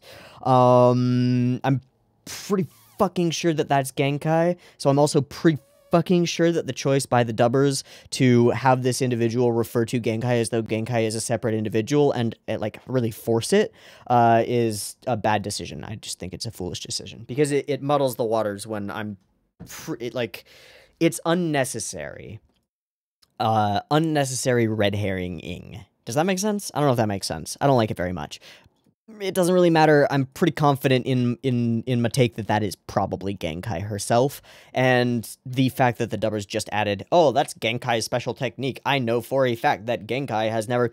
And then there are more things, like the way they say some of the lines is like, Genkai never taught him that technique, or so I would presume.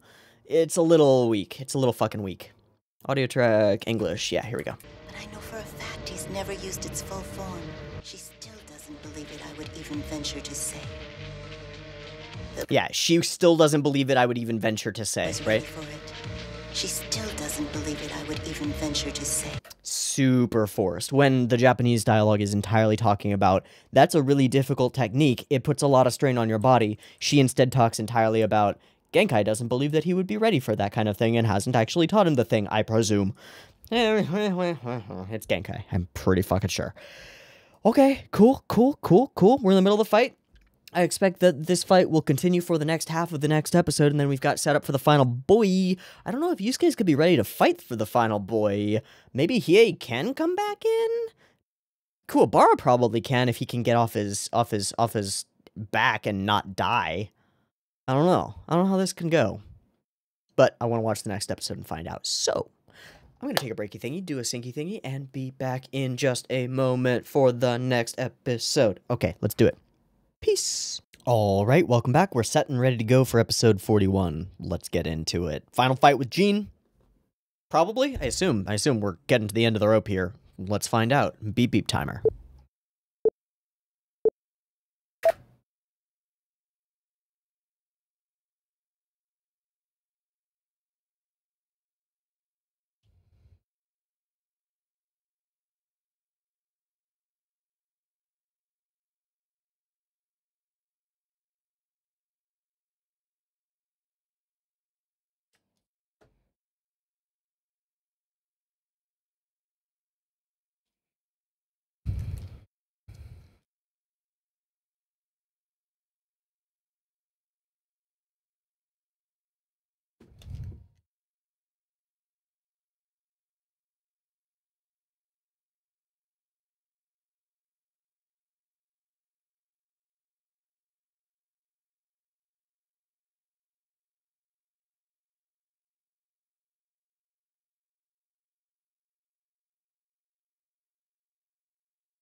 I just love him. He's just so great.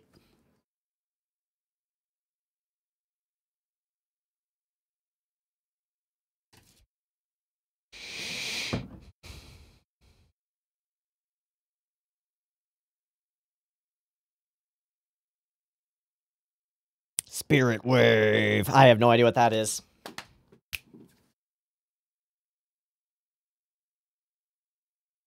What you gonna do, Yusuke?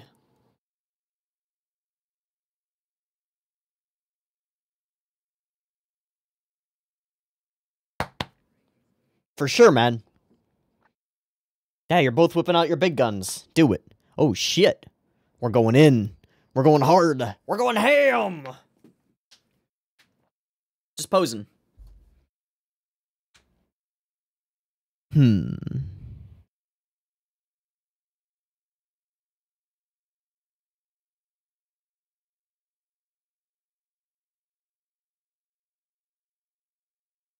John, Ken, from what I understand, right, sure.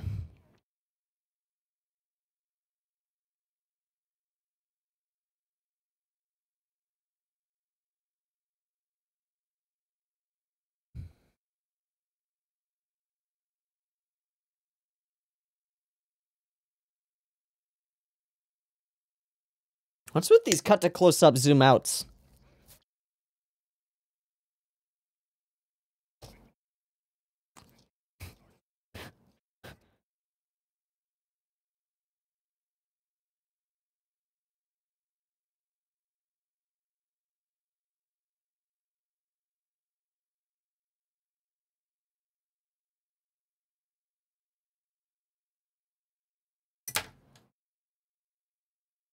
What?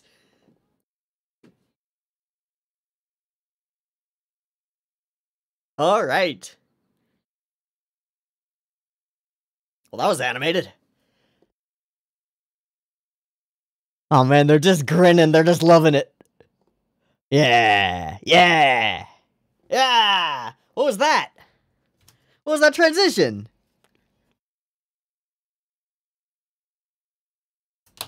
Shimbo. Shimbo, what are you doing? Shimbo. Buddy. We didn't even need blue. We don't even need monochrome.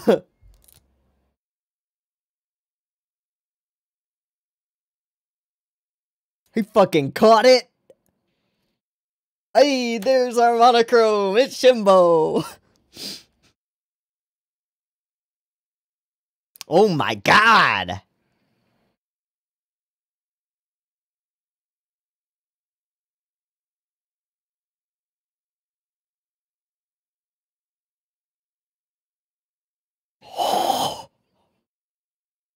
What was that from Kodo?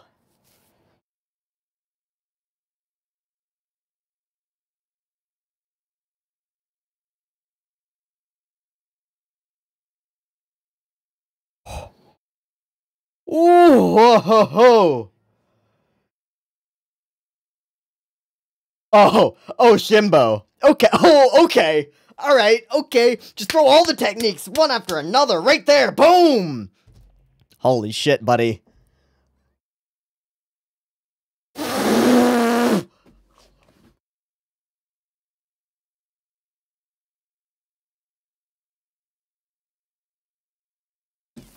That was amazing.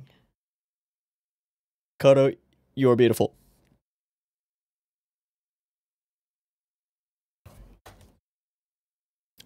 This is the best.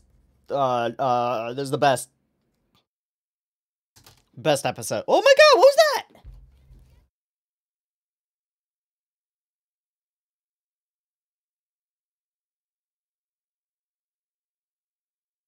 Big boom. Yeah, things might get ugly real quick. Oh.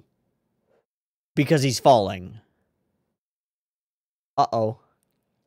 Somebody go catch him! Yusuke, go catch him! Oh, or not.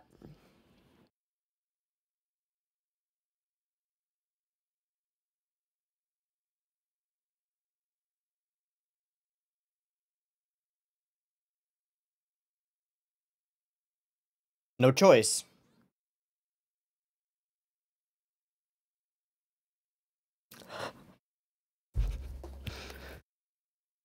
Indeed.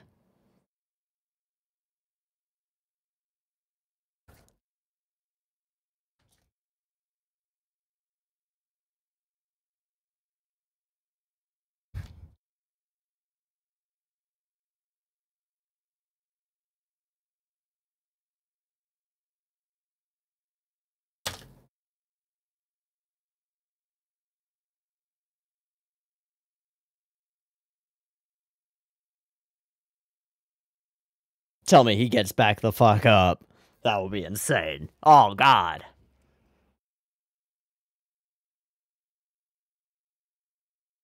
Yusuke is not having a good time right now.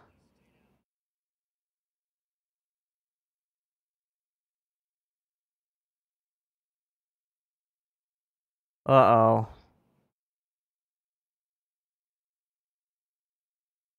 But can he get back to the ring? Oh, he's gonna fall over. Okay, thank God. Buddy. Good night, buddy. Alright, alright, alright. Okay, okay.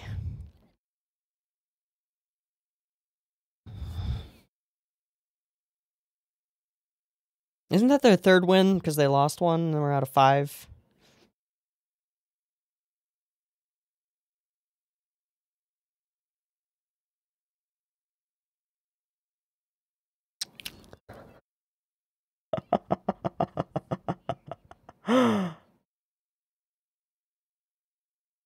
Uh-huh. Uh-huh.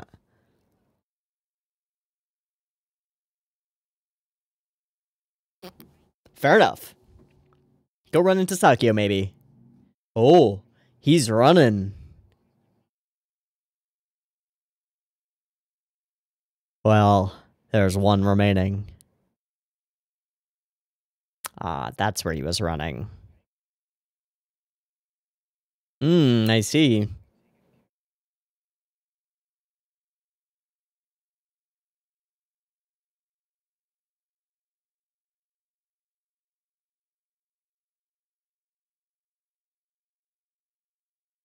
What does he mean?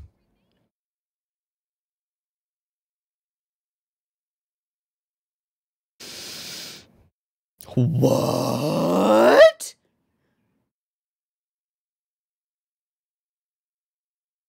Do not fuck with her. Yeah.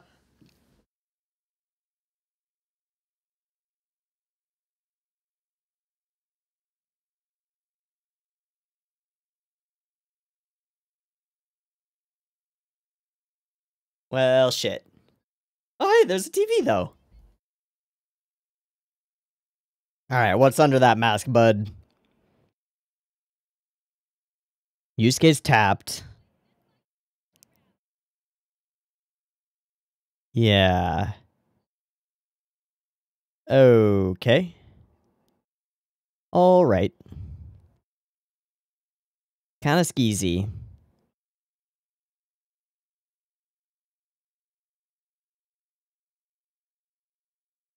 What? Oh, he is using his influence one more time. Uh-oh. What? What?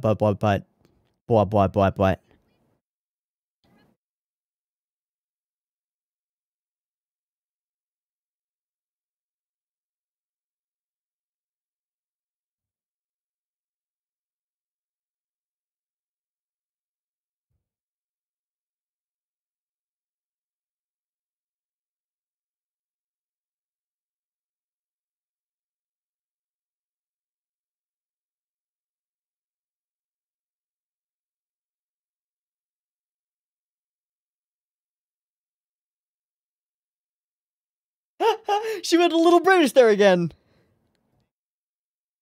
Nope.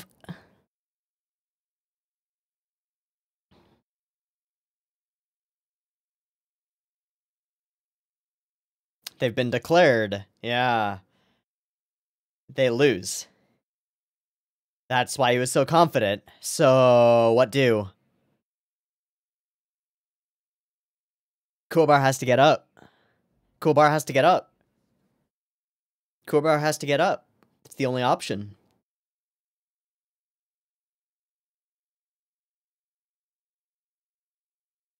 Oh, fuck.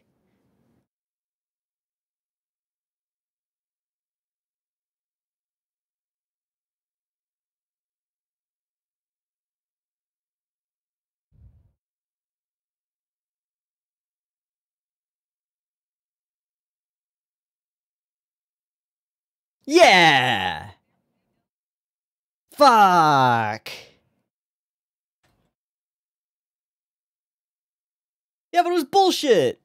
You don't want to win like that?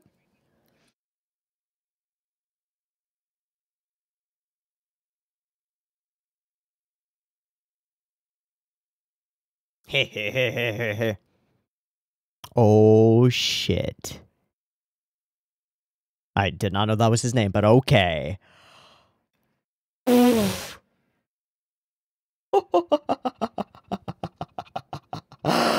Whoa, hi!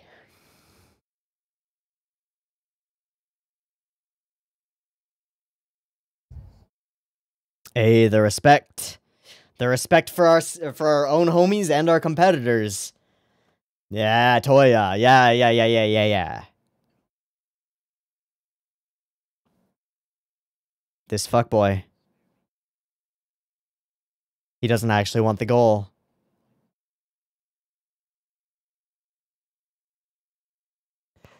Oh,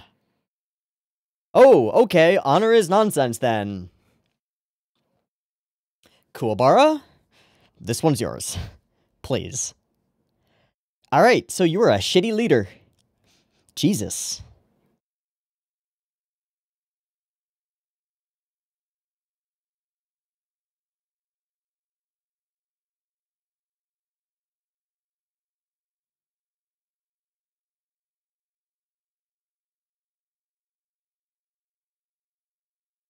You're a little pussy. He's not gonna rise to it. Yep.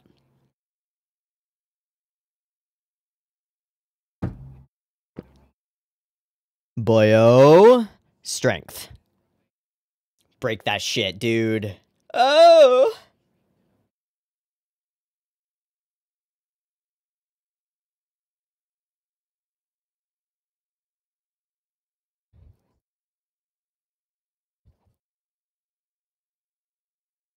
Fuck yeah! Let's go! Let's go! Yeah, fuck yo spaghetti! Out of context, Chiabu quotes.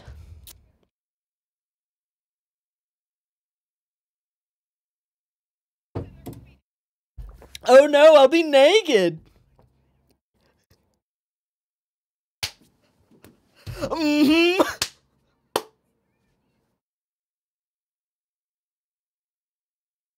Of course! That's exactly. Mm-hmm.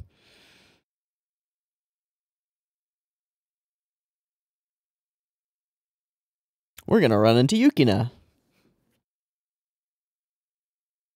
Big, yep, there's a person.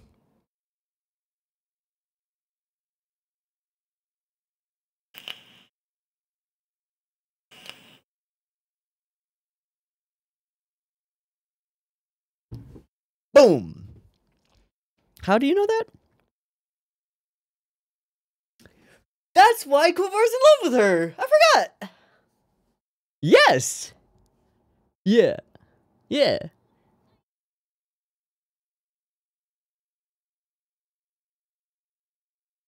Fair, fair, fair.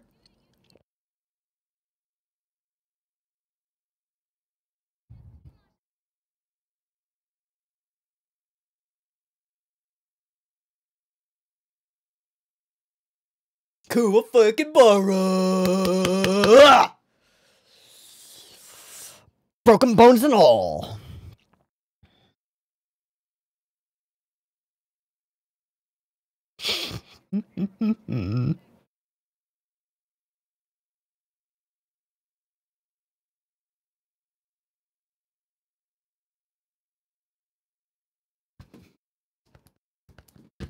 Yeah, boyo. Yeah, boyo. Do it anyway. Reject the impossible. Fuck yeah. I'm here for it. I'm so here for it. Well. Hey, he's got his Yukina is in the room power up. It'll be great. It'll be great.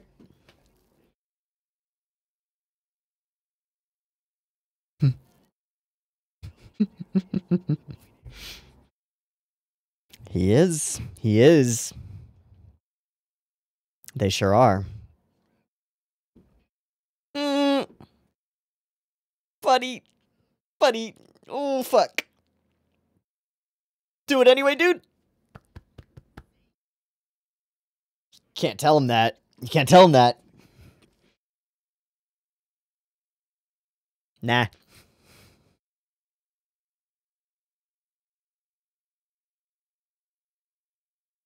It's our only shot.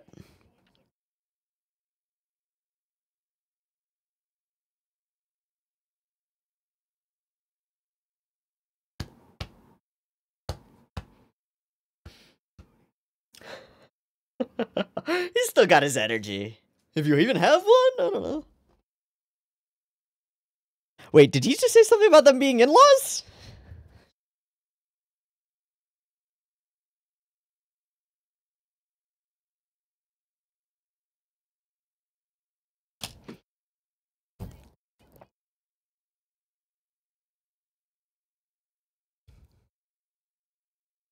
For sure. Oh, really? Oh, really? Let's go! No, healing powers right now. Let's go. I know. Oh. Oh, okay. So you're just looking for him.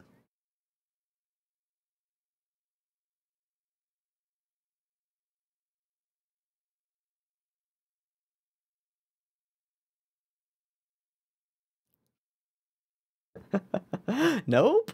Nope, she does. She's just better at lying than you are. Keiko doesn't know.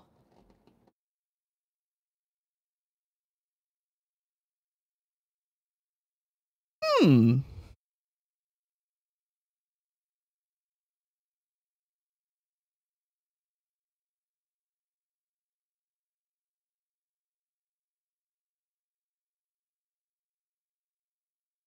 Yeah, maybe not. Whoa.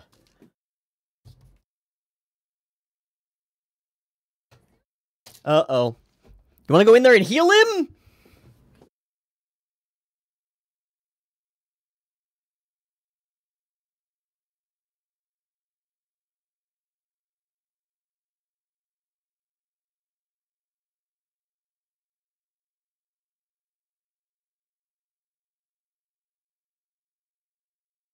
Hey, fuck yeah, Shizuru! Let's go!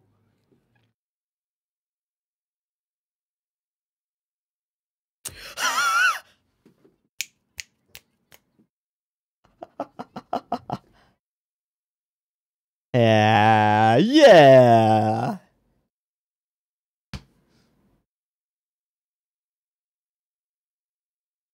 We are ending. All right. Excellent. Oof. Go. Oh. Oh, pop, crack. Oh, God, no. E.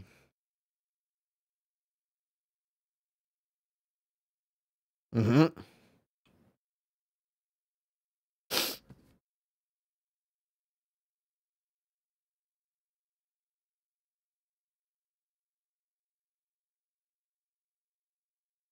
Yeah.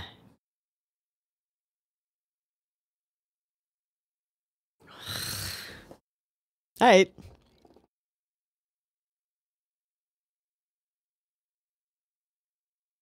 What? Oh, okay. That's just fun effects.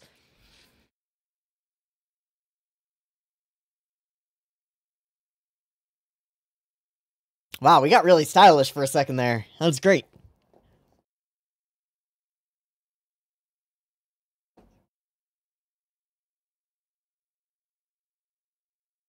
Sweet. That was such a good finale for the fight. That was so good. That was so great. So great. All right. I'm just gonna verify something that I'm pretty fucking sure of. Pretty fucking sure that this episode was directed probably by Akiyuki Shimbo, if not also storyboarded by Akiyuki Shimbo, because there's a lot of Shimbo here. And okay, to couch this statement, if I am wrong, what can I do? I don't fucking know. Screw it. It doesn't matter.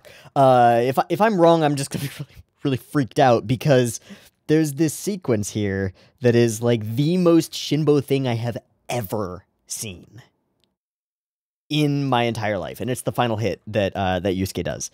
And I just want to go through this real quick. So we got all these effects and stuff, and there's a bunch of stuff leading up to this that's very odd and awkward and interesting and different. But we get this, the big kick spin whoosh away, around, charge it up, thrust it forward, spinning shots, blue, boom, blue, pink, white, full red, flicker, full blue, monochromatic purple, and then into strobe light, fucking traffic lights, blue, red, white, flicker, lights go out, secondary spirit form appears and is blown away from him. Flicker, shatter, and away we go. That's the most overly Shinbo thing I have ever seen. specifically once we decide that, like, going monochromatic blue or going monochromatic red is nowhere near enough, and so we just go for the police strobes. It's a little much. It's maybe a little much, but hey, it's an impactful punch, and it's a special technique, and he's, like, shooting spirit energy into him, so who cares? It's perfect. It's perfect. It really is. And then there's so much strangeness in the way that the rest of the episode is put together. I mean, in no negative way do I mean strangeness. Like, Koto doesn't get cuts like this. She fucking jumps and clicks her heels in the air and does a little ballerina, like, no, a figure skating twirl.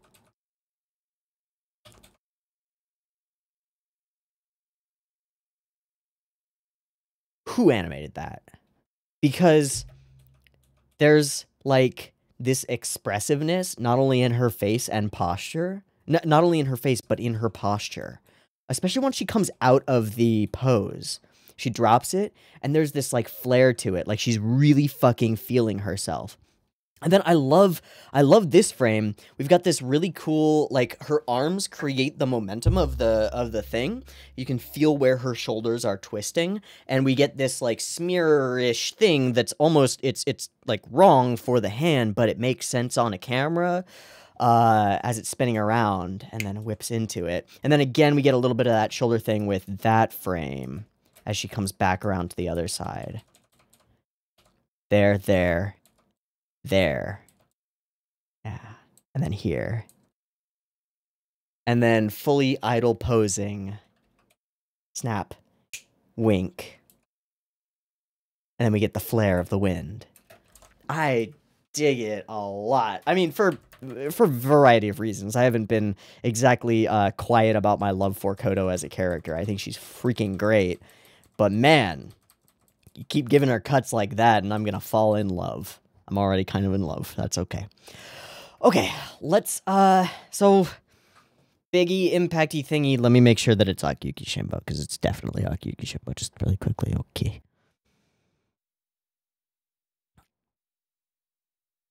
Yeah, okay, it's Akiyuki Shimbo. Alright, no surprise. No surprise at all. I am curious about who might be the animation director, so I'm just going to check that real quick while I'm here. Oh, it's Atsushi Wakabayashi, who we have looked up many times before, specifically because he's worked on a lot of episodes with really good fighting stuff. And this is one of those. I think that this episode nails its stuff. One of the things that I did not do going into this was, like, the fighting part is too good for Akiyuki Shimbo, because he has proven me wrong too many times, and, yeah, he's just proven me wrong way too many times. The man can do what he wants to do. Okay, there's some weird direction all the way through this opening sequence. There are some really cool things like the gearing up for the spirit wave that we didn't get in the previous episode. That's an added cut that I think adds a lot to it. It's very Bruce Lee is how I see it, particularly the way that he snaps into his pose. It's got something to it that tingles something in the back of my brain, and I don't know what, but maybe Bruce Lee. Maybe that is exactly what it is. Hold it, groove into it, and then snap into the position. It's pretty fucking cool. Okay, Genkai stuff. I wrote down 355. Why did I do that?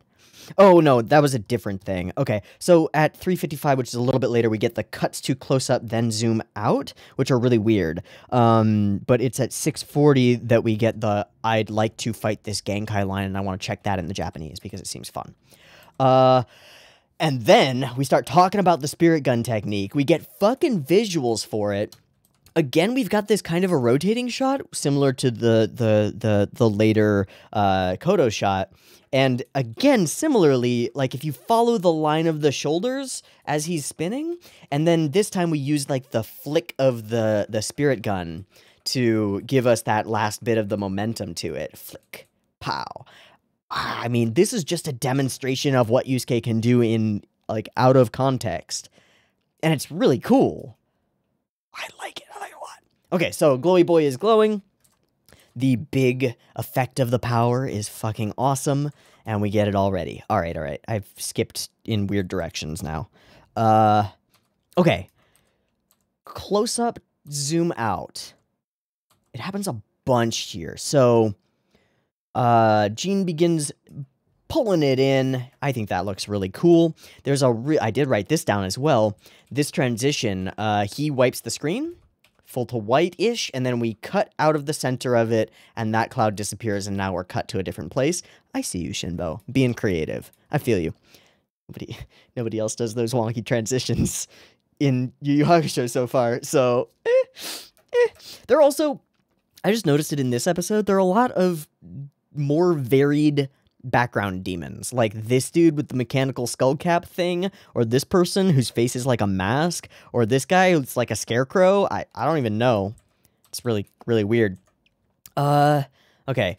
These hyper close-ups, super weird, not something that I would have immediately gone like, oh, that's a Shimboism, but damn, there are a bunch of them in this next sequence.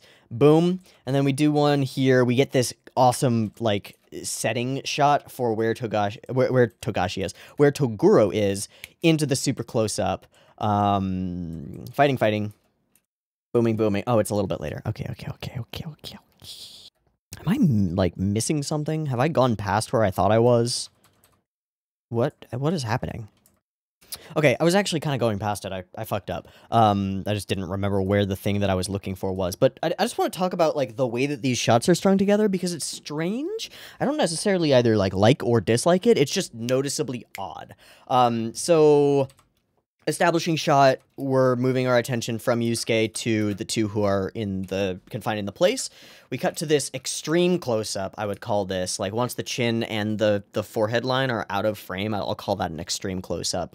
If that portion is still within frame, I'll call it a super close-up. We'll see if I can keep that distinction in my head. Extreme. And then pretty close to an extreme on Hiei as well. But then he slides over into a half-face shot, which is one that we use for Hiei pretty often because he works really well for it. Then we get our demonstration shot here, which is, again, pretty cool. Zoom into the white, out from the white, use the white flicker of the boom from the spirit gun as the flicker of the barrier that's containing them as our transition. Again, Shimbo buddy, chill on these transitions. They're fucking awesome. Don't chill. Just keep it coming. More of that, please. Okay. Ultra close-up. I mean, it makes a lot of sense for Genkai, but definitely not Genkai, because she just has the eyes and is masked otherwise. More stuff. Hyper close-up. I'd call that one even extreme on Kurama. Into close-up zoom here. And then we cut to here, I think, and zoom straight out, right? So we almost match cut eye to eye. We actually exactly match cut eye to eye is how Shimbo's thinking about it. Zoom deep into the eye, out of the eye from the other character, and faster. And then I don't know about that.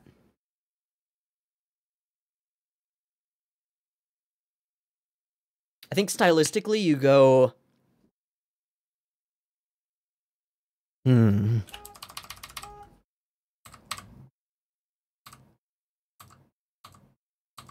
Okay, Yusuke prepping, establishing these two, close up, slide into half frame. Now we're in their brains because we just had the two extremes, right? Two extreme eyeline close-ups. We're in the heads of the people thinking about the spirit gun. Boom, sequence for that. We use the flicker as our transition point out of there to get back to Genkai, right? Or not Genkai. I'm just going to call her Genkai because I'm pretty sure. Now, Genkai is still observing Yusuke. So we're keeping continuity on, like, thought process of our characters. And then we jump from that shot to that shot, but within the eyes of the Genkai, right? Then we do boom, boom. We get some reaction shots from our other characters. Yep. And then into Genkai's eye again. So we go out from Genkai's eye, back to Yusuke. Yusuke explodes into power. We establish what everybody is feeling. Back to Genkai for more context, right? Back into her brain. And then she matches in that moment. Hiei is also watching the same thing and experiencing the same ideas. We pull away from Hiei, meaning that our attention is going back over to Yusuke, but instead we cut to Ogre. I think that should be the cut back to Yusuke, but we just insert the ogre bit and it doesn't make sense here. Just in terms of like the flow of those shots. Now, this is insanity stuff because a lot of directors don't think about stuff the way that Akiyuki Shimbo does. Credit to him in many ways. But like once I've pieced together what those shots are doing thematically, and you can disagree about what they're doing. I think that's totally fair. If you don't feel like those shots are like taking you into Genkai's head or whatever, maybe it's a little bit much. But if you want to read into it as like the planning of the shots, we bring our attention to Yusuke, go into Genkai's mind to figure out what he's doing and get some insight into it, show that Genkai and Hiei are on the same page. Eventually we pull out from Hiei back toward the ring, but then we cut to Ogre. Why? I don't know, because we need an Ogre bit for reasons. And then when we do cut to Ogre, we start the chain of hyper close-up into zoom out. Hyper close-up, zoom out, next over into Koenma, hyper close-up, zoom out. And we do this like a few more times as we move along, and it's kind of weird. I don't know what that gag was, and I also don't know what the thing says, so it's just a cringe moment for Ogre, I suppose, for Oni. And then we're just in the fight. Like, why does the whole Oni bit even happen there? It just kind of breaks up the whole flow.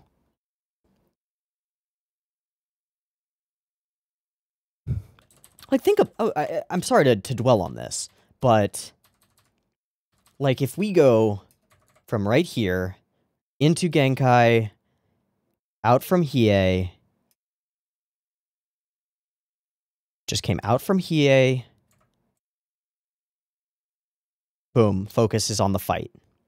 Establishing shot of power in the fight. This is exactly where we left off. Ogre bit is irrelevant. Weird. Super weird. Alright. Hyper close-up out. Monochromatic as fuck. Some really cool shots in this whole sequence. We already talked about some of them and just the Shimbo-iness. The clothing tear and just like over his face, there's a frame in there where it like you can see the indentation of his mouth and nose and eye sockets. I think that's super cool. There, yeah. And then he's like pushed back by the force of the whole situation. Super dope. The strain that these two characters are putting into this one attack. I think of this as kind of equivalent to like a battle of light beams sort of situation where you're just like screaming at each other and shooting your rays of power and just like, ah, but it's more martial artsy and more badass because of that. I particularly like the snappy moments where Yusuke just goes whoosh and pushes it out and deflects it.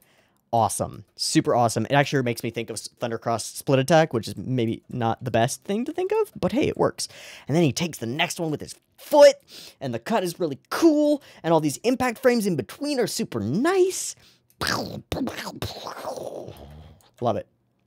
And again, the snappy cut to push it away. All that force just explodes out of that moment as he deflects it away from himself. Charges the thing, charges in for the punch, and lands it. Oh yeah, multicolored explosion of orgasmic power! Literally punches his spirit out of his body or something. Makes Koto fucking faint. And then do some ballet. Like a figure skater idol who's really hot. I'm sorry, what? I didn't say anything. Okay, so Toguro is just happy that that is the way that this is going, and then, yeah, explosions and death and destruction and bad. And Keiko being like, holy shit, Yusuke's a murderer. He just killed like 100 people by dropping that dude on them. It's like, alright, well, yeah, welcome to a fight shonen in a tournament. Good times. So he almost gets back up. We get our respect between fighters. He falls back down. Bye-bye. Fought to the last, left it all out on the field. Nothing but respect and love for Gene coming from me. Which is, of course, why it is so fucking brutal when we get to meet his overseer, and he is the snarkiest, fuckboyiest fucker of them all. God damn it. Look at this guy. I mean, look at this guy? Who does he think he is with his fucking long hair and oh shit, oops. Whoops. No, but you know, he's a dingus. We don't like him. We're not meant to like him. We're never gonna like him. Some cool cuts and announcements and fuckery, and this guy screwed things up. I think maybe one of my favorite things in the entire episode is just Toguro's reaction to that, because we get this moment where Toguro is just standing there and he just punches the wall and is like, "You are on my shit list. Oh god, oh no, but my money will protect me. Whee! I'm sure it will, buddy. I'm sure it will. Especially because you bet all of your money on making this shit happen, so you're gonna be penniless, and I think Sakio is planning on that. So have fun, bud." Alright, so if we really want to make sure that we understand that this guy sucks, we bring in another relatively honorable competitor who steps up and is like, "Dude, this is pretty fucked up. What's going on here? Why are you doing, like, literally anything in order to win?" And also totally discounting the honorable and noble sacrifices of myself and our teammates. And their glorious noble leader tells them, "Honor? Fuck that shit. I just want to win. I don't care how we win. We win right now." And then he backhands him with a stone fist thing. Yeah, we don't like this guy very much. He also goes in after Kodo, which is a big no-no. You just don't. You just don't fucking threaten Kodo. You dingus.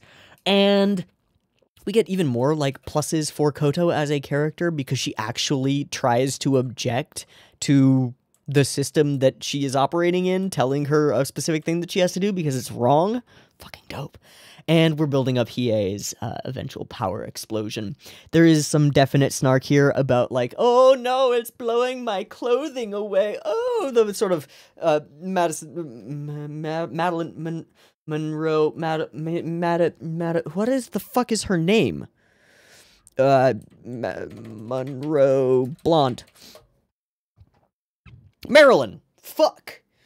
Just kind of doing the Marilyn Monroe with the skirts, like, ooh, you know? But, you know, she's getting stripped, and everybody in the audience is enjoying that, I suppose. Some classic blackout backgrounds, Yusuke getting real angry for real, and yeah, everything blowing away, a little bit of Savisu, gotta get some booty in there. I mean, she ain't even hot, though. And, you know, this stuff, and Koema stuff, and yeah, alright, sure. And then Shizuru stuff, and Yuki Na stuff, and I guess we have healing powers on deck, which is going to be very helpful.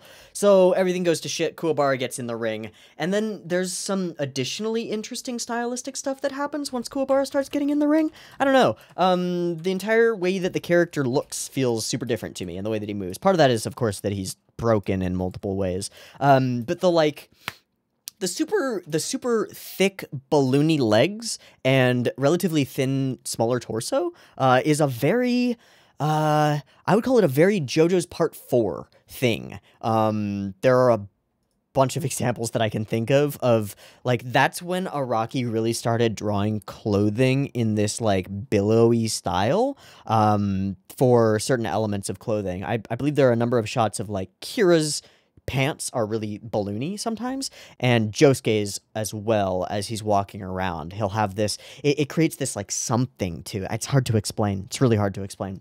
Maybe editing me will put something here. We'll see. Cool. And he sort of, like, toddles off into the ring. But this is the shot that I mean, like, the big ass. Kuwabara's always had this as part of his style. He's got the big ass balloony panty leg things. Not panty legs, pant leg things. I just keep adding E to the end of words, and sometimes it doesn't work out. Yeah. And then there's just the full, my homie, my boy Kuwabara going in and taking out the dishonorable leader of assholes, and then a really cool set of, like, frames here. He fucking shoots glowing shit out of his fucking eyes like a beast. And flickerty. Sick. So, cool episode. Lots of Shinbo-y stuff, because Shinbo. And good fight. And setup for bad fight, but good fight. And Gene is my favorite villain so far, even though he's practically not a villain. Nailed it. I'm so glad we watched the 3 episodes. I think we needed to. Okay. Time stamps. Timestamps. What is it at 9:40? That's from the previous episode. Cool. 6:40. This is the line about fighting this Genkai. Impressive. I'd like to fight this Genkai someday. Yusuke did well. Okay. And I would like to see it in the audio track, Japanese, subtitle track, English. He doesn't say that. He doesn't say that. Alright. And 1840-ish, just because I don't think I caught the line. Not because I want it in a different language, but I'm pretty sure that somebody said something about in-laws? Oh. Well, this one, this I just love. I just love that we jumped to this art style for this one little moment of Botan, because it's so pretty, and it's just really pretty. I don't know what to call this as a style. I would just call it like shoujo-y. It actually reminds me quite a bit of some of the Chiayafuru moments and certain things like that. It's got that shoujo drama-iness with the sporkles and stuff. I fucking love it. I really think it's super pretty. Just a note that Chizuru's parting of the Demon Sea, badass. Fucking awesome. One day be in-laws.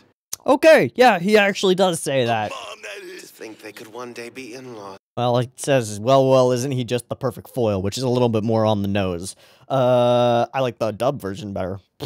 Okay, happens. Cool episode. Good setup. Good fight. Good finish of a fight. Good likable villain and dislikable villain contrast. Two dislikable villain. It's like a dislikable villain sandwich with just Jean in the middle. Ew. Okay. I've had a lot of fun with this. I hope you've had a lot of fun with this too. I think that this episode was pretty fucking stellar and just kind of gorgeous. Good time with Yu Yu Hakusho today. See you next week for another time with Yu Yu Hakusho next week. Peace.